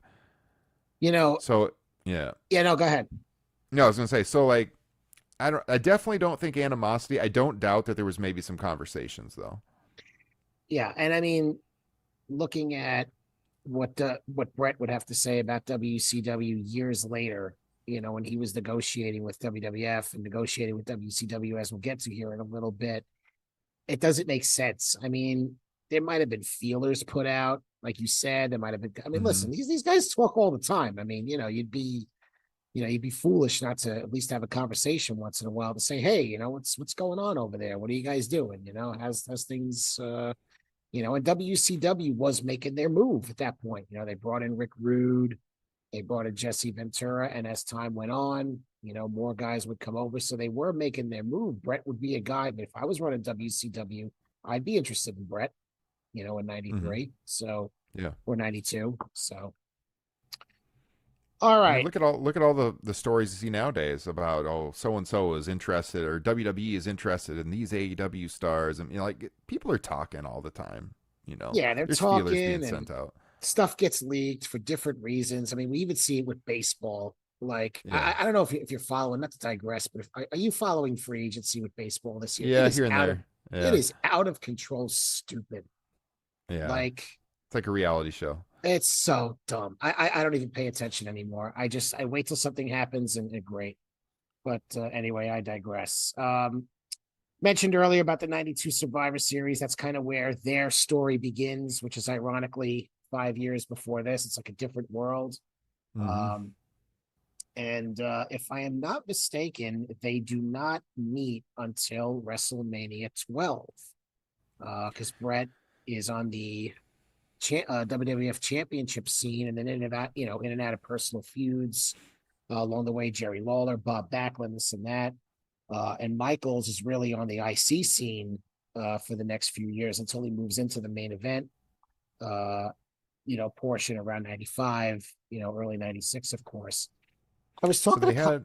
yeah, go Well, ahead. I was gonna say. I mean, they had the Survivor Series '93 match with the Hart brothers. Mm, Um, and I mean, like I think they worked some TV tapings, some of them probably for home video. They worked a okay. lot of like house show matches, even tags. Like they teamed up and tag teamed on some house shows. There was even some six mans where like Brett and Sean and Diesel tagged together throughout '95.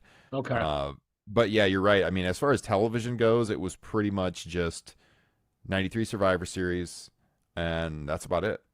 I mean, I they always kept them forget apart. '93 Survivor Series because that was supposed to be Jerry, right? Right. And Yep. then something happened. Jerry got fired, or there was some kind of lawsuit or something. Something happened. Yep. Yep. Some young women. Yeah. Yep. Yep. Um, I was talking to Kyle. As far as the heat with WrestleMania 12, there was heat going into the match between the two. Okay. What was the foundation of that heat? I mean, I know that Sean was having, his issues with substance abuse. Let's call it that, painkillers, whatever. Okay. He had been suspended in '93 for not wanting to do a job. That's when he did the whole Intercontinental Battle Royal, I believe, and then Razor got the title. That led to the ladder match at Mania '94. Um, he leaves the company briefly, so there's always some kind of issue with Shawn Michaels. Mm-hmm. Is that kind of what fuels the heat, or is it just Brett doesn't feel like this guy can handle the mantra of being the top guy in the company? I think there was probably something to be said for like the maturity factor, and he saw Sean spiraling a little bit. But I think through Mania 12, for the most part, like they were on pretty decent terms. Okay. I mean, I think it fell apart coming out of that match with the whole. I know the first time that Brett really felt Sean slighted him was the get his ass out of the ring thing when he wanted to celebrate with the title at the end of Mania 12. I know that Hmm. that actually like really made him angry, but then there like some of it's working too. Like they filmed Brett leaving the pond in Anaheim, like speeding out of there in his car, and that was like specifically filmed because they wanted to do the return match down the line. That Brett was Hmm. pissed about the way it ended, but also there was some reality because he didn't like the way Sean talked to him in the ring. Um, for sure. I think that Brett felt like he was more of a transitional champion when he should have had more of a run where he was the focal point. You know, Hmm. you look at that time, Brett had 3 title runs, and his first one, Hmm. you know, it kind of came out of nowhere. He didn't really have any big feuds. He had the Rumble match with Razor, which was all right, but then you know he loses the title to Yoko, and then Hogan takes it right away. You know, he's told that he's going to work Hogan at SummerSlam. It never happens. So '94, that long run he had, his longest run as champion, that's his only like real long term run as the world champion the whole time he was in WWF. Because here going Hmm. into Survivor Series, it's his 5th title. He won it at SummerSlam, but I mean, then the next couple months, he's not even in the main event. Shawn is.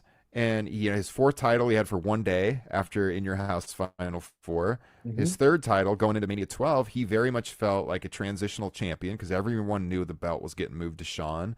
And he just won it from Diesel to carry it to Mania and then to put over Shawn. And, you know, he liked Shawn. They had been friends ever since the tag team days.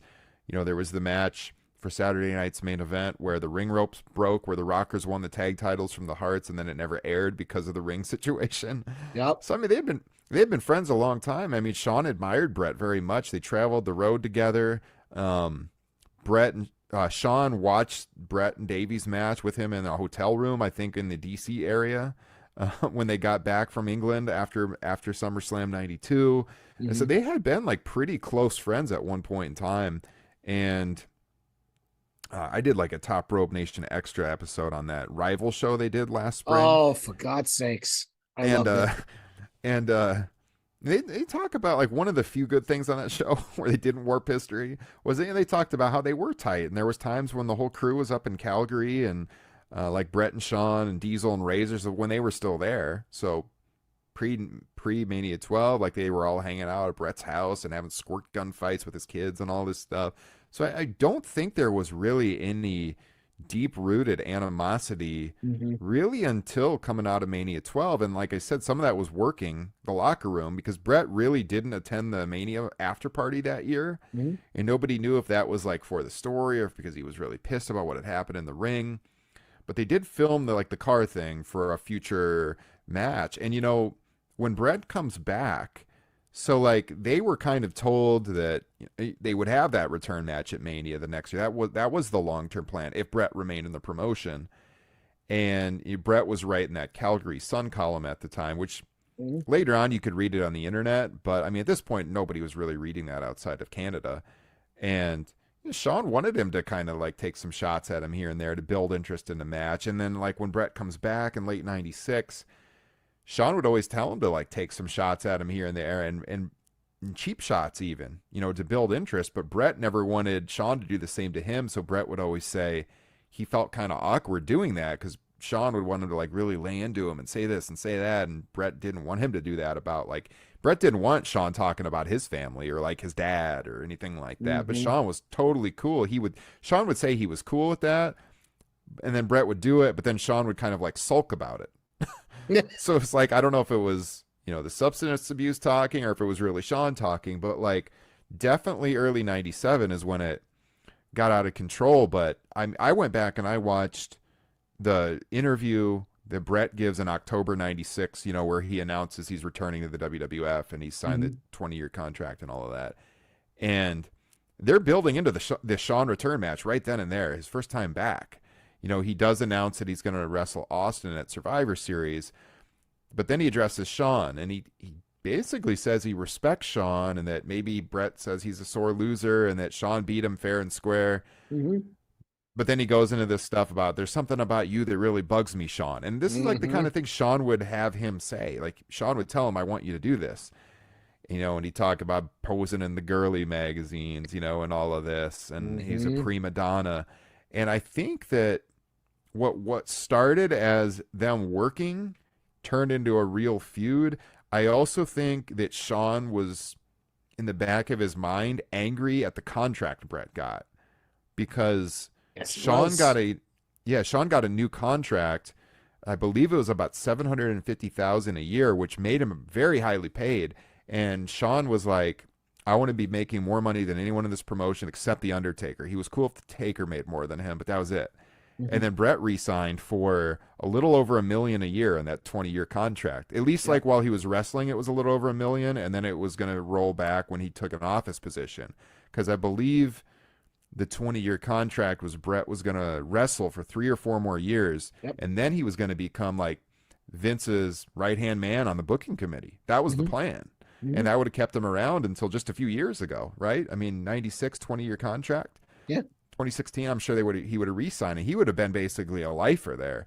Mhm. And but his wrestling salary was very high. He was the highest paid guy in the company, and I think it bugged the shit out of Shawn Michaels that Brett was Hmm. making more money than him. Because I Yep. mean, Brett, or you talked about egos. I think it bruised Shawn's ego because he had spent that year as the world champion.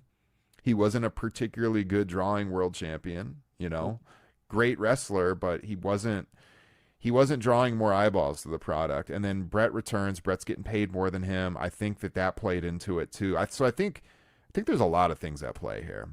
Yeah, I think it's a confluence of things. Vince, listen to me. Wade had actually alluded to that in several of his newsletters about the pay. The pay was a problem for Sean because he wanted to be the top paid guy. I didn't see Hmm. the part about the Undertaker, but I believe that because the Yeah. Undertaker was kind of the, I guess at that point becoming or was the locker room leader.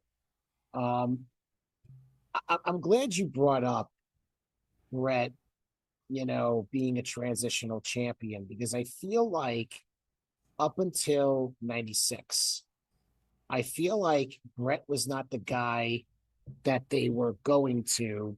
Brett was the guy they fell back on, you know, Hmm. like kind of like Moxley this year, right? With the whole, when Punk got hurt, he got the title, and then Punk gets hurt again, he gets the title. You know, I kind of feel like that's how Brett was treated. Warrior gets turfed in 92. Brett gets the title. They go to Hulk, then they go to Yokozuna. And then if you think about it, they really wanted to go to Lex Luger. Yep. Yep. Okay. That goes over like a fart in church. They go to Brett. Okay. All right. Now let's try Diesel. Let's try Big Daddy Cool. Okay. That stinks up the joint. They go back to Brett. Sean, I mean, between Brett and Sean, Sean is really the first guy between the two that they actually commit to. They never commit to Brett.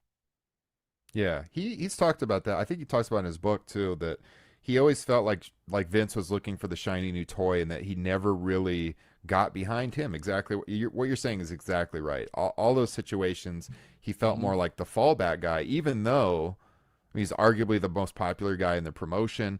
I think outside of maybe Taker, easily the most popular guy worldwide. In fact, he probably was the most popular guy worldwide when you look at the crowds in Europe and how they always responded to him. So Yeah. to him, I mean, you can understand this doesn't. Why am I always the fallback guy? Why am this? Mm-hmm. Why am I? I'm one of the best workers in the business. I'm popularity wise right at the top, and yet he really has only had one full length run, which, as you alluded to, was only because Lex flopped. Right. But then the 94 is really the only time they went all in on him, and he had an 8 month title run from Mania 10 till Survivor Series. Yep. And I mean, yeah, outside of that, like his title runs just aren't that memorable. And that's super unfortunate. But yeah, I think there's some frustration there too. There's frustration, because they never really get behind him as the champion. I mean, we talked a lot about that recently, then and now. Talked a lot about that with Hangman Page over in AEW. Never really got behind him, so he never really Yeah. felt like the champion. And in fact, it was Justin Joint, okay, that brought that up. He brought up the first run of Hangman was very similar to the first run of Bret Hart. Mm-hmm. So, that tells me that his heat leading into Mania 12 was more with WWF than it was with Sean. I mean, I'm sure he had problems with Sean, but I think it was more with the WWF. Yeah. And I actually ended up watching. Now I actually saw WrestleMania 12 live.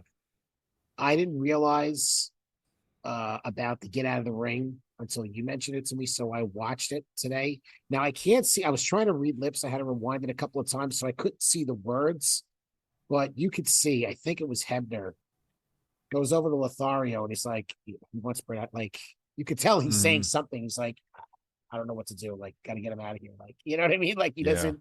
What is what Yep. does he do? He's and you could see Brett's look. You could see him look at Sean and just be like, yeah, you're a dick. Like. Hmm. And I do remember him walking out, like he pulls the straps down and everything. Like something's up. Like he's Yep. pissed coming out of Yep. Mania 12. So Yeah, you can see it on his face. And again, it's like it's hard to tell what's real and what's not, but that part is definitely real, and some of it's selling for a possible return, but it's written on his face. yeah, He's frustrated. I think that is where the personal issue like really started for sure. And but like I said, the plan was to have that return match way earlier than they had it, and must then be at SummerSlam. yeah, that originally that was one of the plans. Yeah, and then Brett took the time off, and he hadn't decided to come back yet or to resign. Brett Mm-hmm. was fielding offers from WCW in '96, and they had made him offers about like, you can come here and not only wrestle, but you can do some movies because of the Turner connection. And Brett really wanted to get into acting. Brett had done Lonesome Dove, Mm-hmm. and that was something that he was interested in. So that made a lot of sense to him. And a lot of the people around Brett were urging him to go to WCW because they offered him a contract more than doubled the WWF, and they thought he was insane to not take that. But Brett is a loyal guy, and he decided I'll stay with Vince. He never really wanted to go to WCW because he always sensed that creatively it wouldn't work out, which he ended up being right about, unfortunately. Mm-hmm. And yeah, he had decided I'll stay with Vince, although it's a way longer contract that pays me less per year. In the long run, like the value is more, but you're going to be there 20 years. Mm-hmm. But yeah, he had a sense of loyalty to Vince McMahon, so he stayed for less money. So Brett didn't leave. I know that what the sign said in Montreal, and you can understand why people thought at the time because they didn't know the whole story. But Brett didn't leave to make money. He stayed with Vince McMahon for half the salary Mm-hmm. when everyone else thought he was crazy for doing so, and the other company was winning because he had the loyalty to Vince McMahon. So I mean, He yeah, did. He was finally makes the call, and he does that promo on Raw, and he's already setting up the Shawn match, but we don't get it for another 13 months. nope, nope. Um, yeah. I mean, I was just trying to think what I want to say here. Um, While you're thinking, there's one other thing I was going to say is that right after he comes back, I still think him and Shawn were on decent terms because they worked a lot of house shows in late '96, early '97 together. If you run the search on Cage Match, you can see the house show listings of Brett and Shawn, and Brett and Shawn actually tagged in December '96. It was the day after Christmas at a house show in Chicago at mm, the Rosemont Horizon, okay. and then Brett, Shawn, and Sid worked some triple threats, including on the day of the Super Bowl at a house show in Philadelphia in January 26, '97. They called that show Pregame Pandemonium. Oh, I don't know, Frank. I've no memory of who won that Super Bowl. I think maybe I've erased that one from my memory wait, in wait. Which Super '97. Bowl? Which Super It Bowl? was Green Bay. It was Green Oh, yeah, yeah, yeah. I Bay. got you. I got you. Come on, I'm a Bears fan. I can't remember that one. But I blanked. but yeah, that day there was a yeah, Brett, Shawn, and Sid worked a triple threat. They Mhm. worked a triple threat at the Sky Dome in Toronto in late January of '97. They worked that same triple threat in Quebec City. Um, February of '97, Brett is actually tag teaming with Sid against Shawn and Austin at some Mhm. house shows. So right after he comes back, I mean, they worked together several times off camera up until February. Then you got the knee injury situation where Mhm. Shawn forfeits the title, and then that adds to, of course, the drama because Brett didn't buy it. A lot of the locker room didn't buy it. Correct. He thinks Shawn's trying to get out of doing a job, but I think, as you're going to say, that was ended up being long term wise a happy accident. It was a happy accident, and just a couple of other things to tidy up 96. Brett was writing in his column that, Sean got beat up in Syracuse because he acts like a jerk so often. So there was definitely some stuff going on. And he was even going after the Warrior because the Warrior had come back at WrestleMania. And he said, I hope he learns to do more than shaking the ropes. So that actually led me to believe that, there was a little more heat with the company. Um, Talked about all the title changes. We talked about the clip where he left the arena. He actually told the cameraman to F off for a while. So, you know, definitely, working it. He did not, we talked about WCW. He did not speak highly of WCW after losing to Mania. So, you kind of had an idea that he wanted to come back to the WWF. And he said, it's funny, nothing really to do with Montreal. He says the people like Savage and Kevin Nash are going to be miserable in 2 years in WCW. Takes a little longer than that, but Mm-hmm. I don't know how Accurate. miserable Kevin Nash was. I mean, he made money hand over fist, but you Yeah. know, can't imagine Savage being all that happy with his run. Yeah.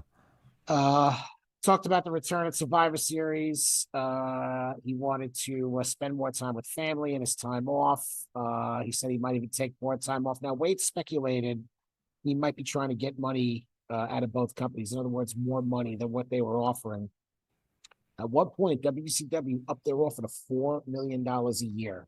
So, to your point about the loyalty, I mean, he constantly said in several interviews, I'm not about money, I'm about respect.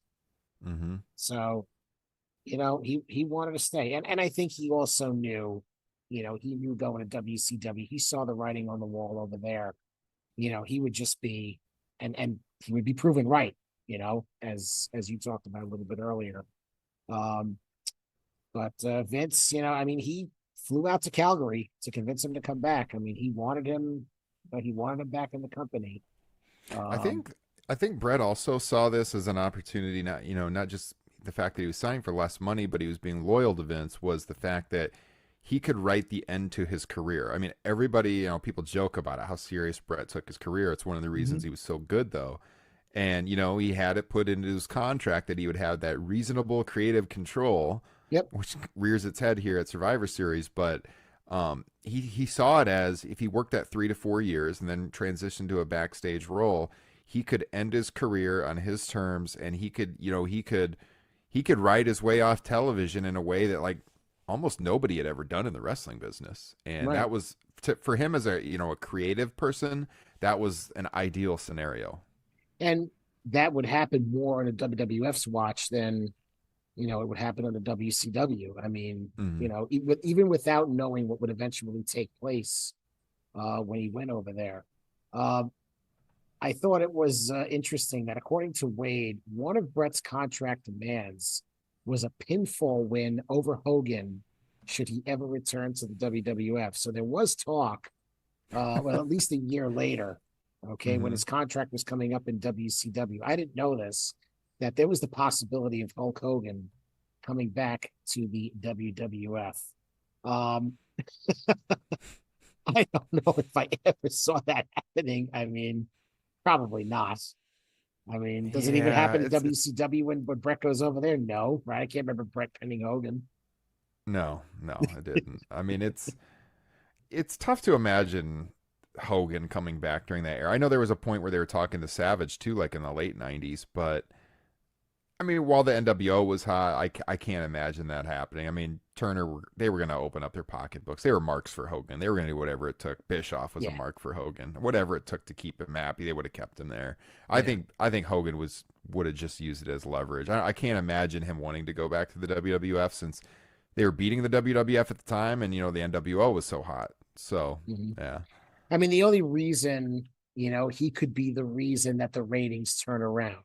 That would Hmm. be the only way I could see Hogan wanting to come It's back. so weird though because they had cultivated this new WWF attitude audience to hate the old stars and you call them Hmm. dinosaurs and billionaire Ted. And so I mean, if he would have came, that would have been a very interesting response from the crowd because I mean, uh, you know, in this era, we all kind of jump around and we watch all the promotions, but I mean, there is some tribalness right now to wrestling for sure, Oh but yeah. not like it was then. I mean, there was solely WWF and WCW fans, and you were trained to hate the other side, which is, one of booking aside, one of the reasons why the WCW, invasion thing didn't take off the way it should. They didn't put over anybody because they had trained their fans to hate Hmm. that brand, and then they didn't make them look strong at all.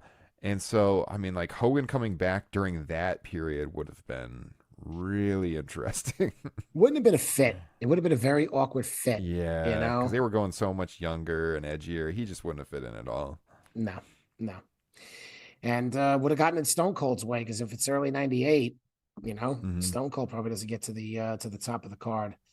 Um, you alluded to the something about Sean that really bugs me. He might be younger, more popular. People might think he's cuter.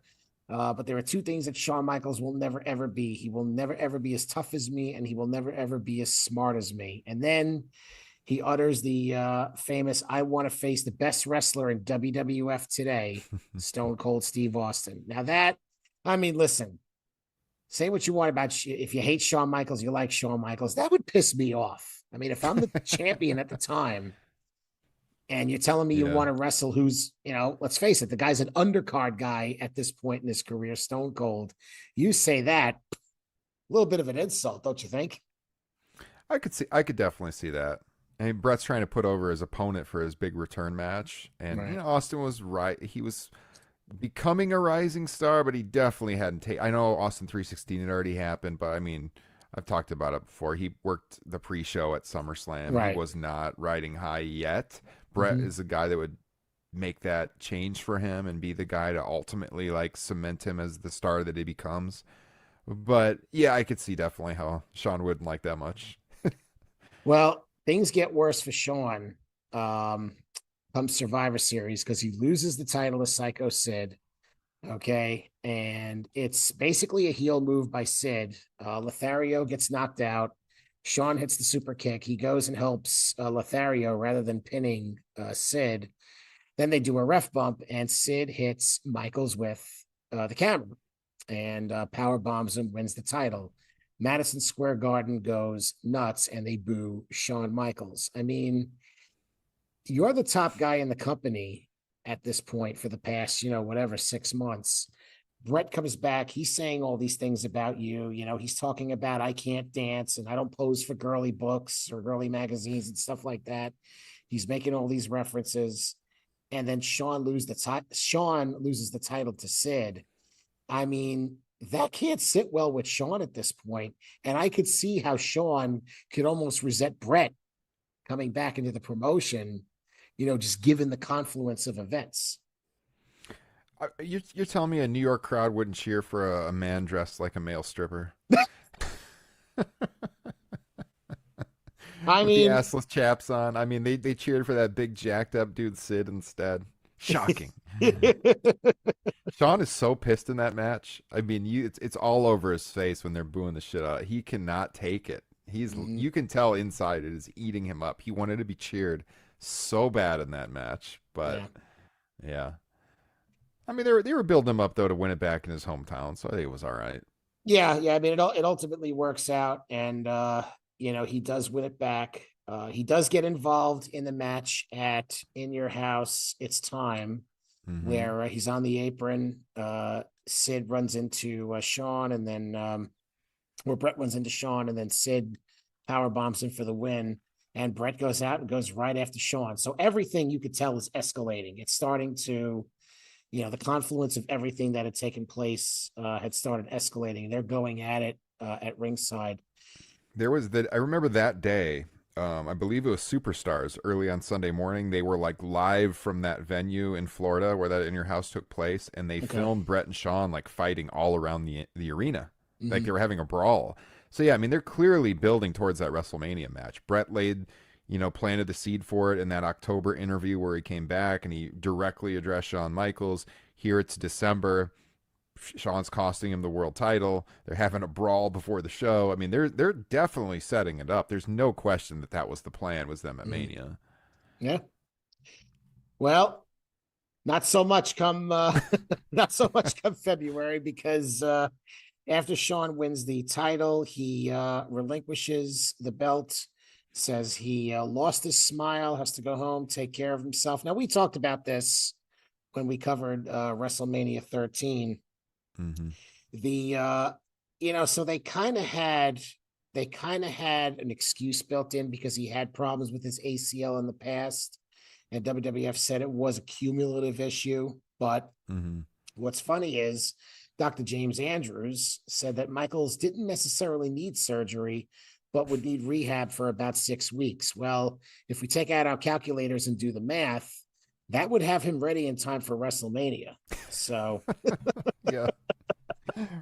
Right. I mean, it all works out because you get the greatest WrestleMania match of all time with Brett and Austin. mm-hmm. But boy, now understanding Brett's frustration. Here's the guy he put over who's supposed to return the favor. He's back. He's re-signed for less money, and it doesn't happen.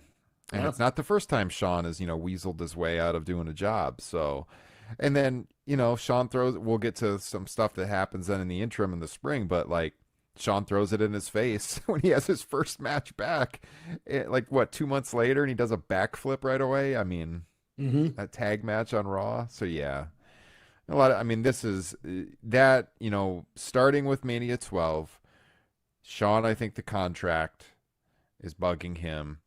And then this really puts it over the top with the injury thing, because I know for a fact that most of that locker room did not buy that for 1 second, that Sean couldn't do the match. Well, he had just worked a match not too long before. Yep. He had just worked a match not too long before. Now, there is something that Brett wrote, and I downloaded it. Okay, so this is in March 9th. Okay, this is a quote. For the first time in nearly 5 years, I'm not focused on the WWF title. I've come to the disturbing realization that the WWF World Heavyweight title has become meaningless. Time and time again, the belt ends up on the best cheater instead of the best wrestler. It used to be that as champion, you could expect to be challenged by the best wrestler in the world. Regarding Michaels, Shawn Michaels is a guy I used to have a lot of respect for, and I'm disappointed in how unprofessional he's become. His doctor says that Shawn doesn't need any kind of knee surgery, that they will rehabilitate him for the next few weeks, and that he should be able to come back to work. His knee had been hurt for about 5 years, and I really think he could have waited until after WrestleMania to have it looked at. What this comes down to is that Shawn Michaels did not want to face me at WrestleMania 13, so we found an excuse to get out of it. As far as I'm concerned, I've beaten Shawn Michaels by forfeit because he is too scared to even step into the ring with me and do this job. It's a moral victory, but sometimes that's the best kind. For those of you who savor victory more when the belt is a reward, I'll be happy to oblige. So, I mean, he's clearly fit to be tied. And at this point, I think the title has changed hands a couple of times. March 9th, I think by this point, Sid is champion, right? Because they've done Right. Sid to Sean, right? Sean relinquishes. They did Final Four. Brett wins. Sid beats him the next night. And then this is before the big one where they do the steel cage on Raw. Yeah. And then, Sid wins. And then as they're taking down the cage, Brett goes into the tirade. Mm-hmm. Yeah, it was 1 week before that basically Vince told Brett he wanted him to turn heel, and Brett was not really sold on the idea until he was presented with, who he could work as a face and who he could work as a heel. And as a baby face, he could keep working Austin. He could work Austin either way because Austin was like such a tweener. Mm-hmm.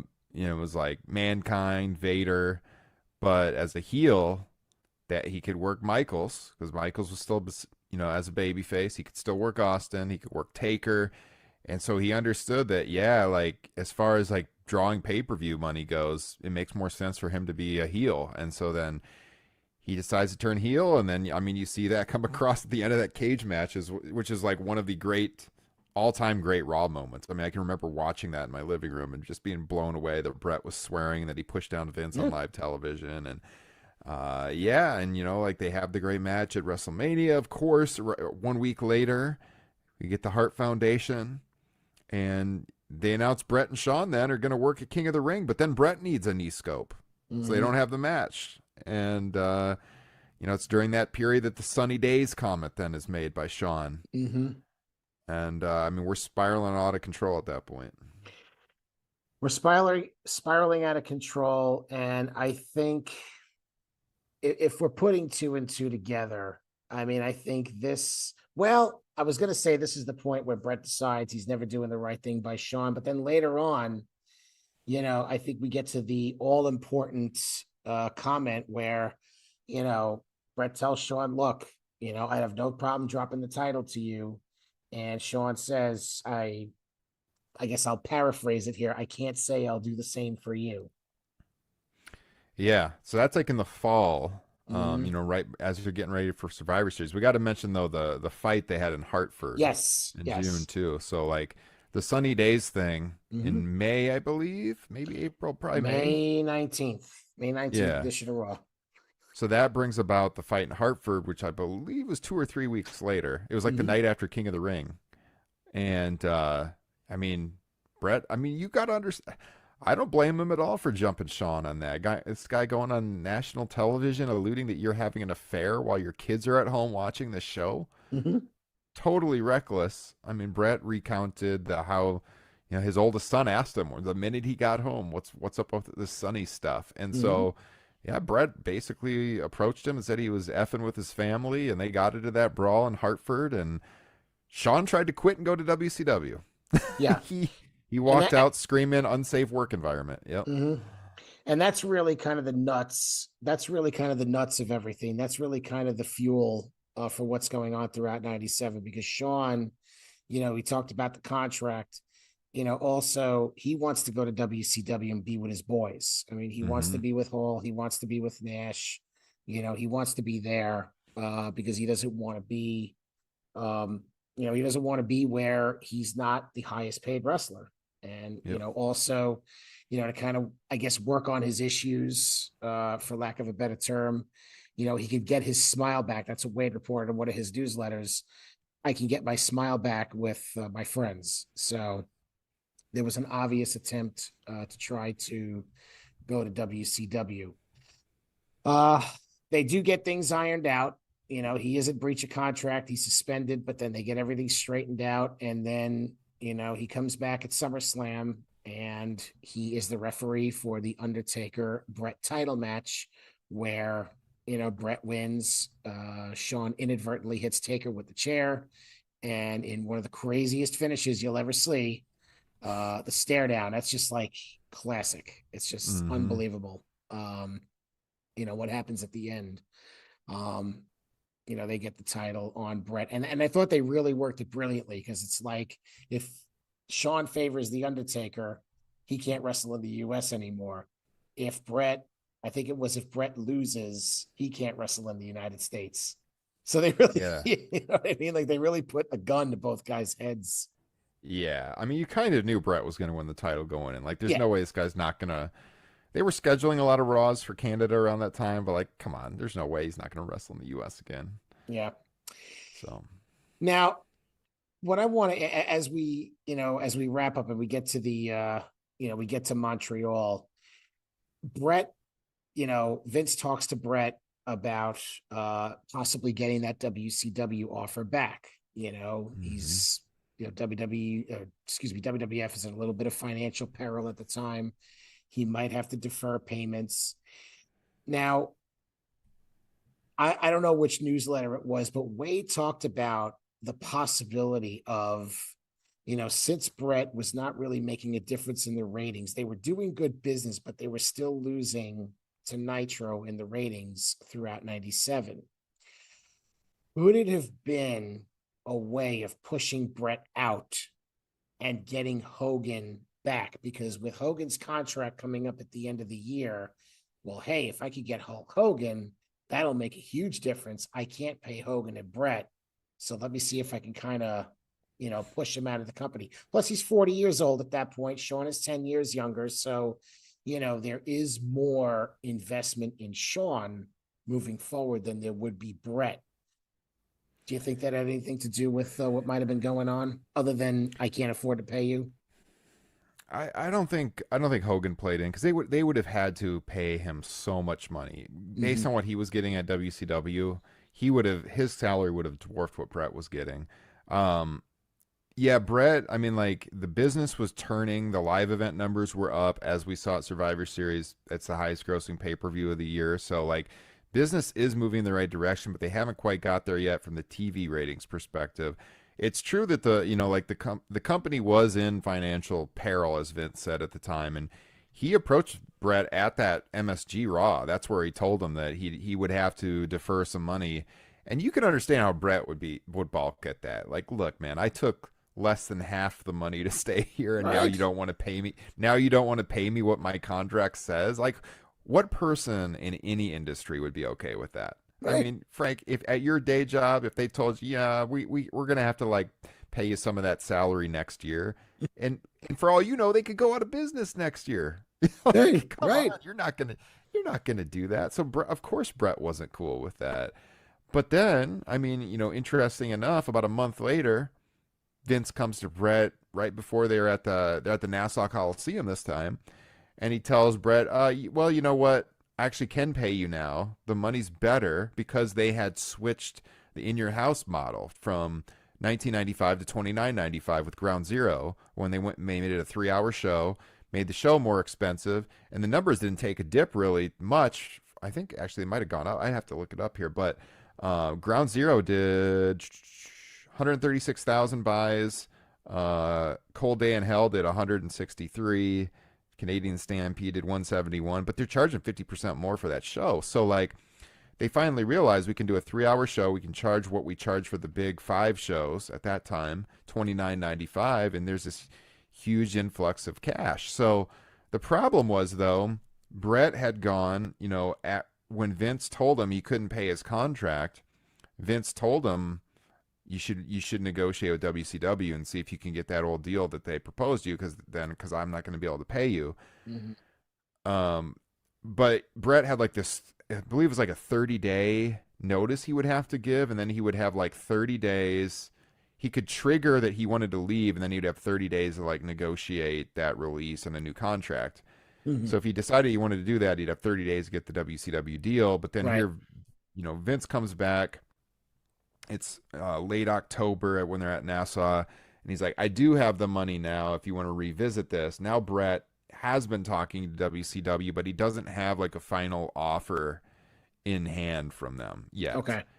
and he probably knows that they'll pay him. Like they want look, he's the world champion at the time. For WCW to get him to come over, that's a coup. So that's a big feather in their cap. So yeah, I mean, Brett really wasn't sure what he wanted to do here. I think he still wanted to stay with the WWF all along, but he wanted to know, like, creatively Hmm. what was in store for him. And based on when he had triggered the out, he had to make the decision on if he was leaving or not by midnight on November 1st, which was just, days before the Survivor Series. Right. Right. And I mean, what this eventually evolved into was at this point, I think Vince did want Brett out by this point, even though he told them like he could pay him now. Hmm. I think the company still wasn't in great shape monetarily, and he probably did even regret giving Brett that much money. And he was taking the company in a new direction, and Brett had been pretty vocal about not liking that new That's the Attitude key. Era direction. Like Hmm. he went on off the record in Canada, and he talked about not his he wouldn't let his kids watch the show anymore. That's right. So I'm sure Vince didn't like that. And so Brett basically, like, eventually he had a contract in hand and he was ready to send it off if Vince didn't give him like a good creative answer to what his character was going to be doing over the next few months. And I think what it comes down to is Brett wanted to stay, even with that WCW around $3 million per year contract in hand. Like he's almost tripling his salary, and he still wants to stay with Vince. And he has this conversation with Vince on the phone, just prior to the Survivor Series, a couple weeks before, and he's like, sell me on staying. What do you have in store for my Hmm. character? And they had multiple phone calls, but like to make a long story short, basically, Vince came up with this scenario where, all right, here's what we're gonna do.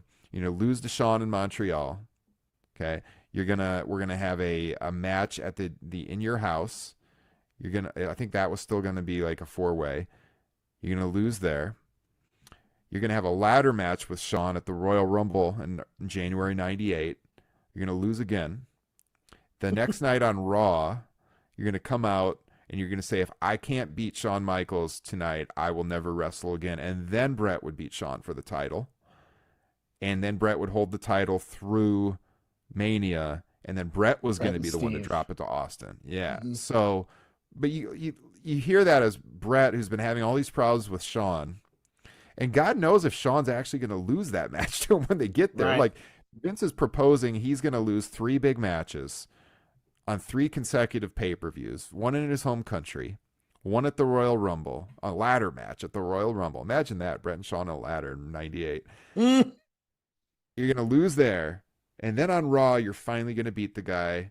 And then you're going to put Steve Austin over at Mania. So they're still not going all in Bret to rekindle what we Nope. were talking about earlier. You're just going to transition it to Austin. And so he looks at that scenario and it's like he's got one win on TV and four pay-per-view losses. I mean, the writing was on the wall. Right. Vince, he was pushed out. He didn't sell out. Like he was told first the company couldn't afford his contract. He never wanted to leave. He then got a contract in hand, but clearly still wanted to stay. And Vince painted a picture that I think he was trying to force him out. I mean, what wrestler would take that deal? Especially after Shawn had, recently told Bret that he wouldn't lay down for him. Bret Right. and Shawn had this meeting like where they were trying to get along after the fight. And Bret was very professional and he was like, I just want you to know you're always safe with me in the ring and I have no problem Yep. losing to you. And Shawn said, thank you, and I can't say the same thing. Correct. Like, what a freaking dick this guy is. Right. I mean, Right. this guy went on TV months earlier, said you were cheating on your wife, and then he said, right after you like pour your heart out to the guy, he's like, I won't lay down for you. Yeah. I mean, come on. Come What do you on. at that point? What do you expect? What do you expect Brett to do? And you're right; they were pushing Brett out at this point. I mean, he wasn't even the main event after winning the title. He was not the main event for any of the pay-per-views until Survivor Series. Yeah. They it was In Your House Ground Zero. Shawn Michaels main evented against Taker. Then he did the same thing at One Night Only, and then for Bad Blood. So you could tell they were kind of like they were kind of pushing him out. Uh, we talked about all the nuggets leading in. He gave his notice on November the 1st. He was under contract till December the 7th. And I think the key here is word got out that he was leaving and Bischoff was going to announce the signing on the November 10th Nitro. So Vince had to get the title off, but he refused to lose to Michaels in Montreal. Now, I mean, Vince really had no choice here, right? I mean, he had to get the title off of Bret. I mean, was there a better way? I mean, Bret had offered options. We talked about that earlier. Shamrock, Mm-hmm. Undertaker, Austin. God, he even said Jeff Jarrett. Brooklyn Imagine losing Brawler, to even. what's Yeah. that? He offered to lose to the Brooklyn Brawler as Oh, for well. God's sakes. Um, you Yeah. know, So couple of things. So after he had signed with WCW at he faxed that over or whatever before midnight on November 1st. mhm, He said that he would put over Michaels at that MSG show on November 15th, just days after the Survivor Series. He'd lose the title to him there. He said he'd lose to Vader, he'd lose to Shamrock, he'd lose to Mankind, he'd lose to Undertaker, he'd even lose to the Brooklyn Brawler, as I said. He didn't say he wouldn't put over Shawn. He just said he wouldn't do it at Survivor Series. But he right. said he would lose it to any of those people. So, I mean, this is one of the problems I had with the Rivals show is they painted it like Bret wouldn't do business. That's total bullshit. He said Correct. he would lose it to all of these people. So yeah, word had gotten out. I mean, word got out before the Survivor Series. People still bought the show. So I mean, he had got written permission from WCW to work the following month's pay-per-view, the December what becomes the DX in Your House, which is a Mhm. terrible show by the way. But yeah, he said like he had an extension from WCW. He could be around until until that next pay-per-view, and he was booked for shows for all of the rest of November. There's this big misconception that like Yep. Survivor Series was his last show. he was booked for weeks. I mean, that show was early in the month, was like November 9th. It was very early. He was booked the next 3 weeks solid. And he could have dropped it at any of those shows, including to Sean. He said he would drop it to Sean. And, or he just forfeit it the next night on Raw, which I think eventually is what they end up telling him they're going to do. But, I mean, he had proposed multiple scenarios. He had the reasonable creative control thing in his contract, so he couldn't Mm-hmm. be buried on the way out. From Vince's perspective, like, why did he do this? I don't think he had to do it. I think for Vince, this is one of those like pride things where he didn't want to look to the locker room like he was losing the argument. Like he didn't want to look like this guy on his way out got one over on him. I think it kind of comes down to that. I don't think Brett winning or forfeiting it the next night on Raw. Like, okay, so let's imagine what they told Brett before the match was it was going to be the DQ and that the next night he could go out on Raw and forfeit the title. Brett wore a wire into that meeting with Vince. You can hear it. Clips from that in Wrestling with Shadows. So Brett told Vince he could get Eric to not do the reveal on Nitro, even though Brett could not appear on Nitro until December. He couldn't go there. He could have, this idea that Brett could take the WWF title belt to Oh, Nitro could not have happened. He right. couldn't even go to WCW until December, and WWF was already suing WCW for what Alundra Blaze had done. Mm-hmm. Right? So like that's not even, it's not possible. So the thing that they could do potentially is what they ended up doing with the Canadian flags and the NWO segment. Even if that happens and Brett forfeits the WWF title on the way out, like he wanted to leave, and he was going to put over the company in his time there on his way out. He just wanted to leave with his head up, he said. I don't see any harm in that. I agree. Like what's the problem with it? It's all happening on the same night. It's not Mm-hmm. like he is sticking around with the title for weeks afterwards then. If he could have forfeited the title, they could have held him to his dates and he could have continued working house shows the rest of the month, Mm-hmm. you know. So, I don't think Vince had to do it. I think to him it was a power play. Mm-hmm. Big successful businessmen like Vince McMahon, they want to hold power over their employees. And I think in the end he just wanted to prove that he could do that. And that's why he did it. And it ends ironically benefits the company because he gets that Mr. McMahon character out of it. But no, I don't think he had to do it. Okay. But I think that's why he did it, I guess, is the easiest way to say. And you say Brett, because he had an agreement with WCW, could have gotten Bischoff to not do the reveal on November So 10th. yeah, so what happened was that whole week he was trying to get in contact with Bischoff to like get it in writing, I believe, that Mm-hmm. they wouldn't do the reveal, and he told Vince like I can get him to hold off on that. But Bischoff was like on a hunting trip or something in Wyoming, and he couldn't get in contact with him. I believe that was the story. Mm-hmm. And he had got the extension to work that December pay-per-view. We didn't have that in writing. I mean, again, either way, he couldn't have been on the show. He couldn't have taken the belts over there. They could have announced it. That company was saying stuff about WWF all the time. They were giving away their Right. results on air. I mean, I think if it happens, they could have even had it could have happened simultaneously. Brett could have forfeited the title in the first segment on Raw at the same time that was happening on Nitro too. I mean, who knows? Do you think that in Vince's mind, he knew if I pull off this screw job, right? If I pull off, what I'm pulling off in Montreal, it's a big risk, but hey, I'm losing to Nitro in the ratings all year. I can't afford this guy. You know what? This could kill me, or this could be one of the biggest things. Do you think that played into making this decision? In other words, kind of pushing his chips all in to say, you know what? Let's see what happens out of this. Possibly. That's a risky proposition though, because in doing this, they made Brett like the hottest name in wrestling. Mm-hmm. So like there's the possibility that everyone turns over the other channel and turns on him. I mean, like literally like, against him. The locker room could revolt, which Foley, I believe it was Foley, refused to work Raw the Yep. next night. Yep.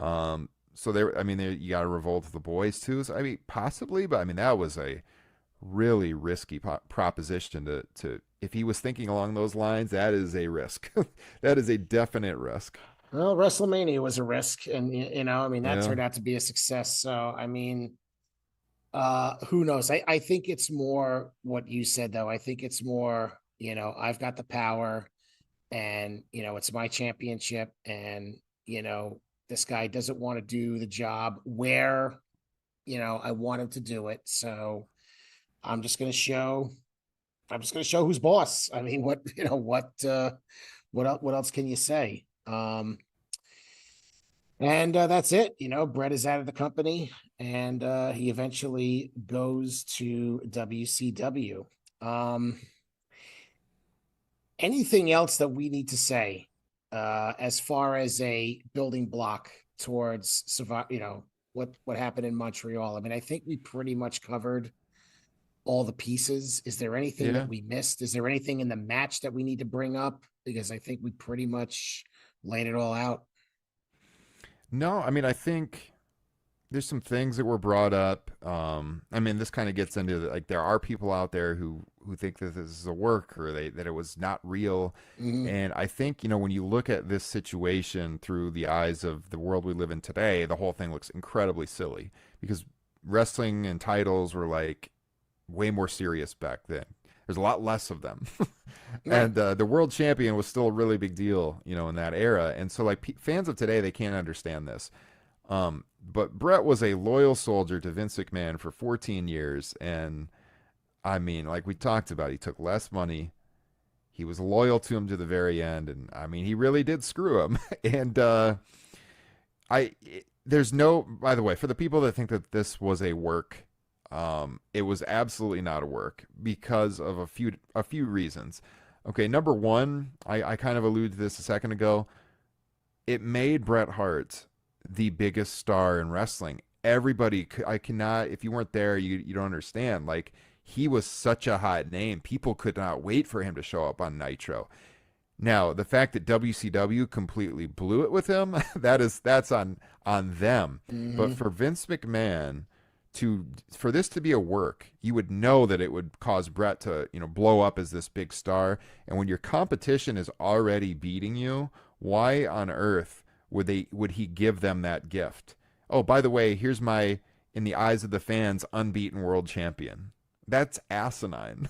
That just logically, if you just step back and think about it, that doesn't make any sense. Hmm. That's number one. But the biggest reason you can point to that this is not a work and there's zero chance it was a work, although I can understand why people could think that on the surface based on how it played out. But look, something happened with Owen Hart a year and a half later. And one of the biggest tragedies in the history of professional wrestling.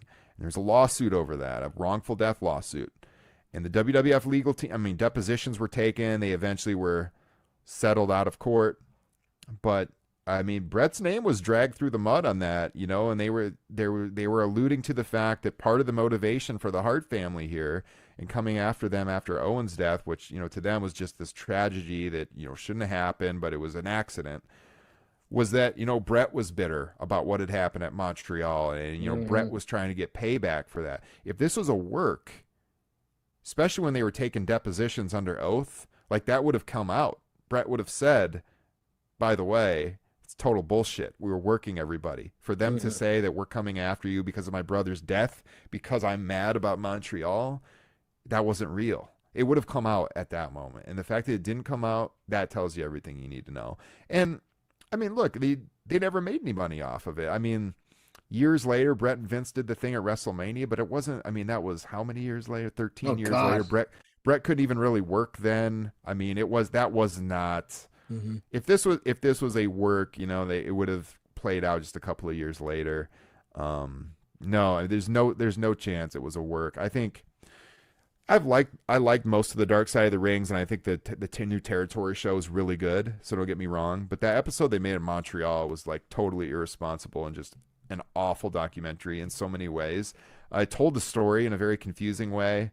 I know Kyle on our podcast went off on like just as a documentary. It was hard to follow if you weren't familiar with the story. But then on the notion of was it a work or not? I remember they even put it on their Twitter page afterwards. That's just irresponsible. Like Yeah. it wasn't a work.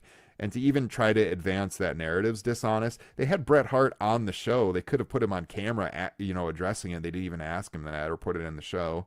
Um, they had Scott Hall on that show, rest in peace, who he was saying he thought it was a work because Bret did the WCW thing and that was on TV. It wasn't on TV. No, it And they, wasn't. as you saw, they cut the show quickly with Shawn running up the aisle with the belt. That came out later because they were filming still with their cameras, but that was not shown at the time. So Right. Scott was just misinformed on that or conflating footage he saw years later.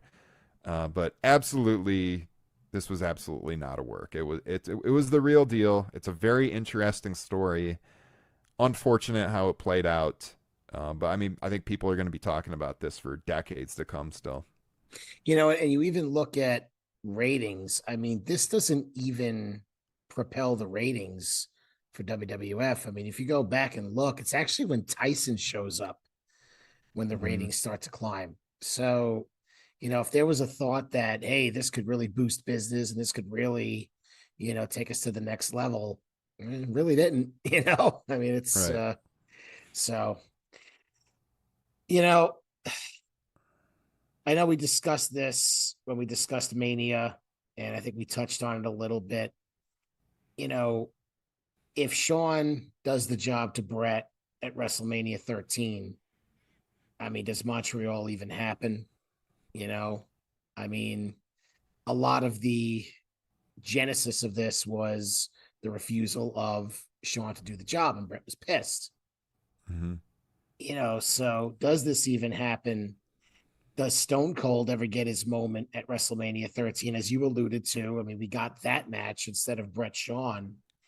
And then another nugget out of this whole thing, and I think we discussed this last time as well. If Stone Cold doesn't get hurt at SummerSlam 97, do we even have the spot at Madison Square Garden where he stuns McMahon? I mean, Right. Yeah. there's all these happy accidents. And then if we don't have Montreal, do we have the Mr. McMahon character? So it's just kind of crazy looking at all these events that happened that weren't even really planned, how it all eventually ended The up Click working. incident and Austin Click winning King of incident. the Ring. And yeah, I mean, a lot of things had to come together to make this all work this way. I agree that if Shawn did the honors for Bret at Mania 13, and then you still have that year go the way it does business wise, and Vince can't afford Bret's contract, and he asks him to get out of the contract in the same way. I don't think you have it at all because if Shawn had done a pay per view match with Bret and he agreed to lose because that was the problem, he was so vocally telling him he would never lose to him. Any old school wrestler confronted with a performer behaving that way to him would have acted just like Bret Hart. They'd be like, I'm not putting this guy over. Are you kidding me? Right. He has no respect for me at all. And the locker room was totally with Bret on this, by the way. They weren't with Shawn. So, like, nobody, I think, people think Bret takes himself too seriously and why didn't he just put this guy over and all this stuff. If you understand the whole story, as we just laid out, I think pretty well, you Mm-hmm. can understand why he wouldn't. And he had creative control in his contract. And, Mm-hmm. he is this Canadian, one of the biggest Canadian sports stars of all time. And the show is in Montreal. He has agreed to put him over anywhere else. It's not like he said he wouldn't do it, period. Just not that night. I don't think he behaved irrationally at all. I really don't. And I know, I'm a fan of the guy and but look, I was a fan of Shawn too. I said that earlier. Mm-hmm. But I don't have any qualms with the way Bret handled Montreal. Could him and Shawn have had made different, steps along the way on the way to Montreal throughout that year? I think there's fault on both sides. I think Shawn was a lot more egregious in his actions. But Mm-hmm. I think, Bret, maybe earlier on, they could have tried to work things out before it got totally out of control, maybe early in the year. So I do think there is blame on both sides. And it's super unfortunate because those guys were magic in the ring. And what we got in that match in Montreal, it was just getting going when it ended. It was such a good match up until that finish. And Bret has said they had 10, 15 more minutes planned. I mean, the show went off the air, I think 20 minutes early or something. Mm-hmm. So yeah, it's unfortunate. They could have done so much more, and that we only got those two pay-per-view matches like 18 months apart or whatever it was. Yeah. Yeah, more I than mean, 18 months, I guess. Yeah. if not for Brett's injury, I mean, maybe we get the King of the Ring match. Um, Yeah. if Brett doesn't leave, like you said, maybe we get a couple of more matches. But I could see why he'd want to leave, considering the scenario that you laid out, where he'd have to lose to Sean and lose to Sean again. You know, I'm curious, like if Steve never gets injured at SummerSlam and Brett and Sean, had that Mania 13 match, and let's say Brett's the champion still and going out at Survivor Series, you're probably seeing a healthy Austin and Brett, with Brett putting over Austin at that show. I imagine that's how he would have went out, and he would have, for him, that would have been how he would like to go out. He loves Steve. He would have put over Steve. He suggested putting over Steve for the title here on his way out when they were having all these arguments. So I mean, yeah, if Steve doesn't get injured, if he had already had that win over Michaels, I could totally have seen, Austin was starting to explode. Maybe they do Brett Austin. That's their last chance, because Austin never got the win over Brett. So no, they could have done. That could have ended up being the match. Who knows? It's fun to speculate about, but I love that period of wrestling. I I love love going it. back. It's, as a fan, that is my favorite year of wrestling. I mean, both companies, honestly. So, Yeah.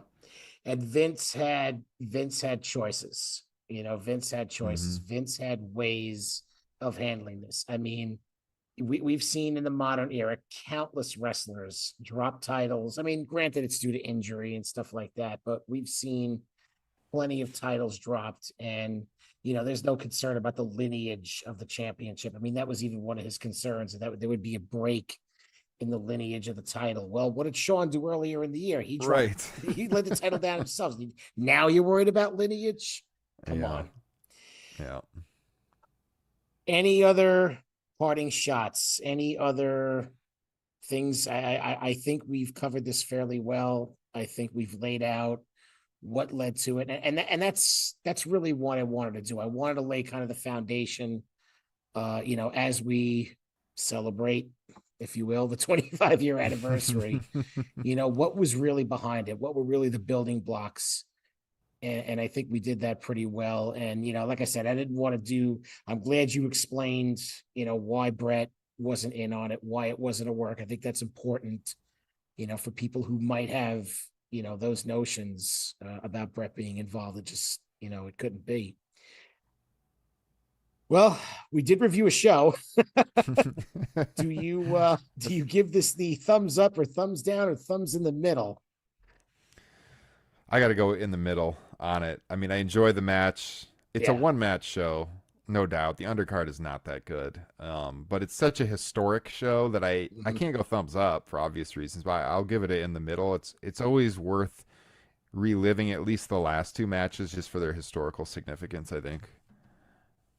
Yeah, I'm with you. And WWE, WWF back then, and I've talked about this a couple of times. I think you guys have talked about it doing classics. WWF had that model of having two or three big matches on a show and then having an undercard that, was good, but not as memorable. So that way your emotion and your energy is focused on the big matches. hmm That's what I wish AEW would do with their pay-per-views. I mean, you've got, 13, 14 matches that they're high quality, but by the time you get through, three-quarters of them, you're ready to go to sleep. Yeah, Unless you're there. some of those matches, they need to just make like dynamite main events and spread it out a little bit. Yeah, You got plenty of TV to do it. Go ahead and do it. yeah. Ryan, we went a while. Go ahead, plug your social media. Talk about your great show, what you guys recently did, and what you guys got coming up. Yeah, you can find me on Twitter at Ryan Droste, Droste.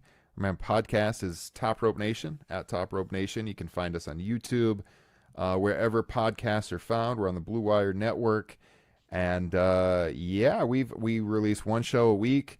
We review all the pay-per-views. As Frank has said, we do classic shows for our Patreon supporters and bonus shows over there. We got like almost 100 bonus shows in the Patreon archive. Got a great pro wrestling discussion group on Facebook, which Frank is a member of. If you search Top Rope Nation Pro Wrestling Discussion, great group of individuals there. I feel like there's a lot of people that have kind of like met each other through that group and through the Mhm. pod. So that's been like really fun to see the networking going on. And it's one of my favorite parts about doing that pod is just like connecting people. My co-hosts are great. Kyle Ross, Justin Joint. I think we have good chemistry. And if you never heard the show, would really, really appreciate you checking it out. We reviewed Survivor Series the other day. We got a show dropping here. I'm going to actually release it right when we get done recording. That Justin and I did, talking about what are the possibilities that we actually could see CM Punk return to AEW. Is that even a possible option? And we kind of fantasy book that and whether we think there's any likelihood of that. And I think it's a pretty good listen, so you can check that out on the podcast feeds, and we'll have more throughout the month of December and into the new year. 100%. What's the word I'm looking for? Not authorized, but I will put over your podcast. How about that? For some reason the word is escaping me that I should be using right now, but absolutely. I endorse, that's the word. I endorse that show. As you mentioned, I'm a patron and I listen to every one of them. It is worth your while. Ryan, my friend, let's be certain to do this again sometime. 100%. Always a pleasure, Frank. I appreciate the invite. Always a pleasure to have you. And for Ryan Droste, I am Torch contributor Frank Pettiani, reminding you, when you are looking for nostalgia, you have come to the right place when we talk pro wrestling,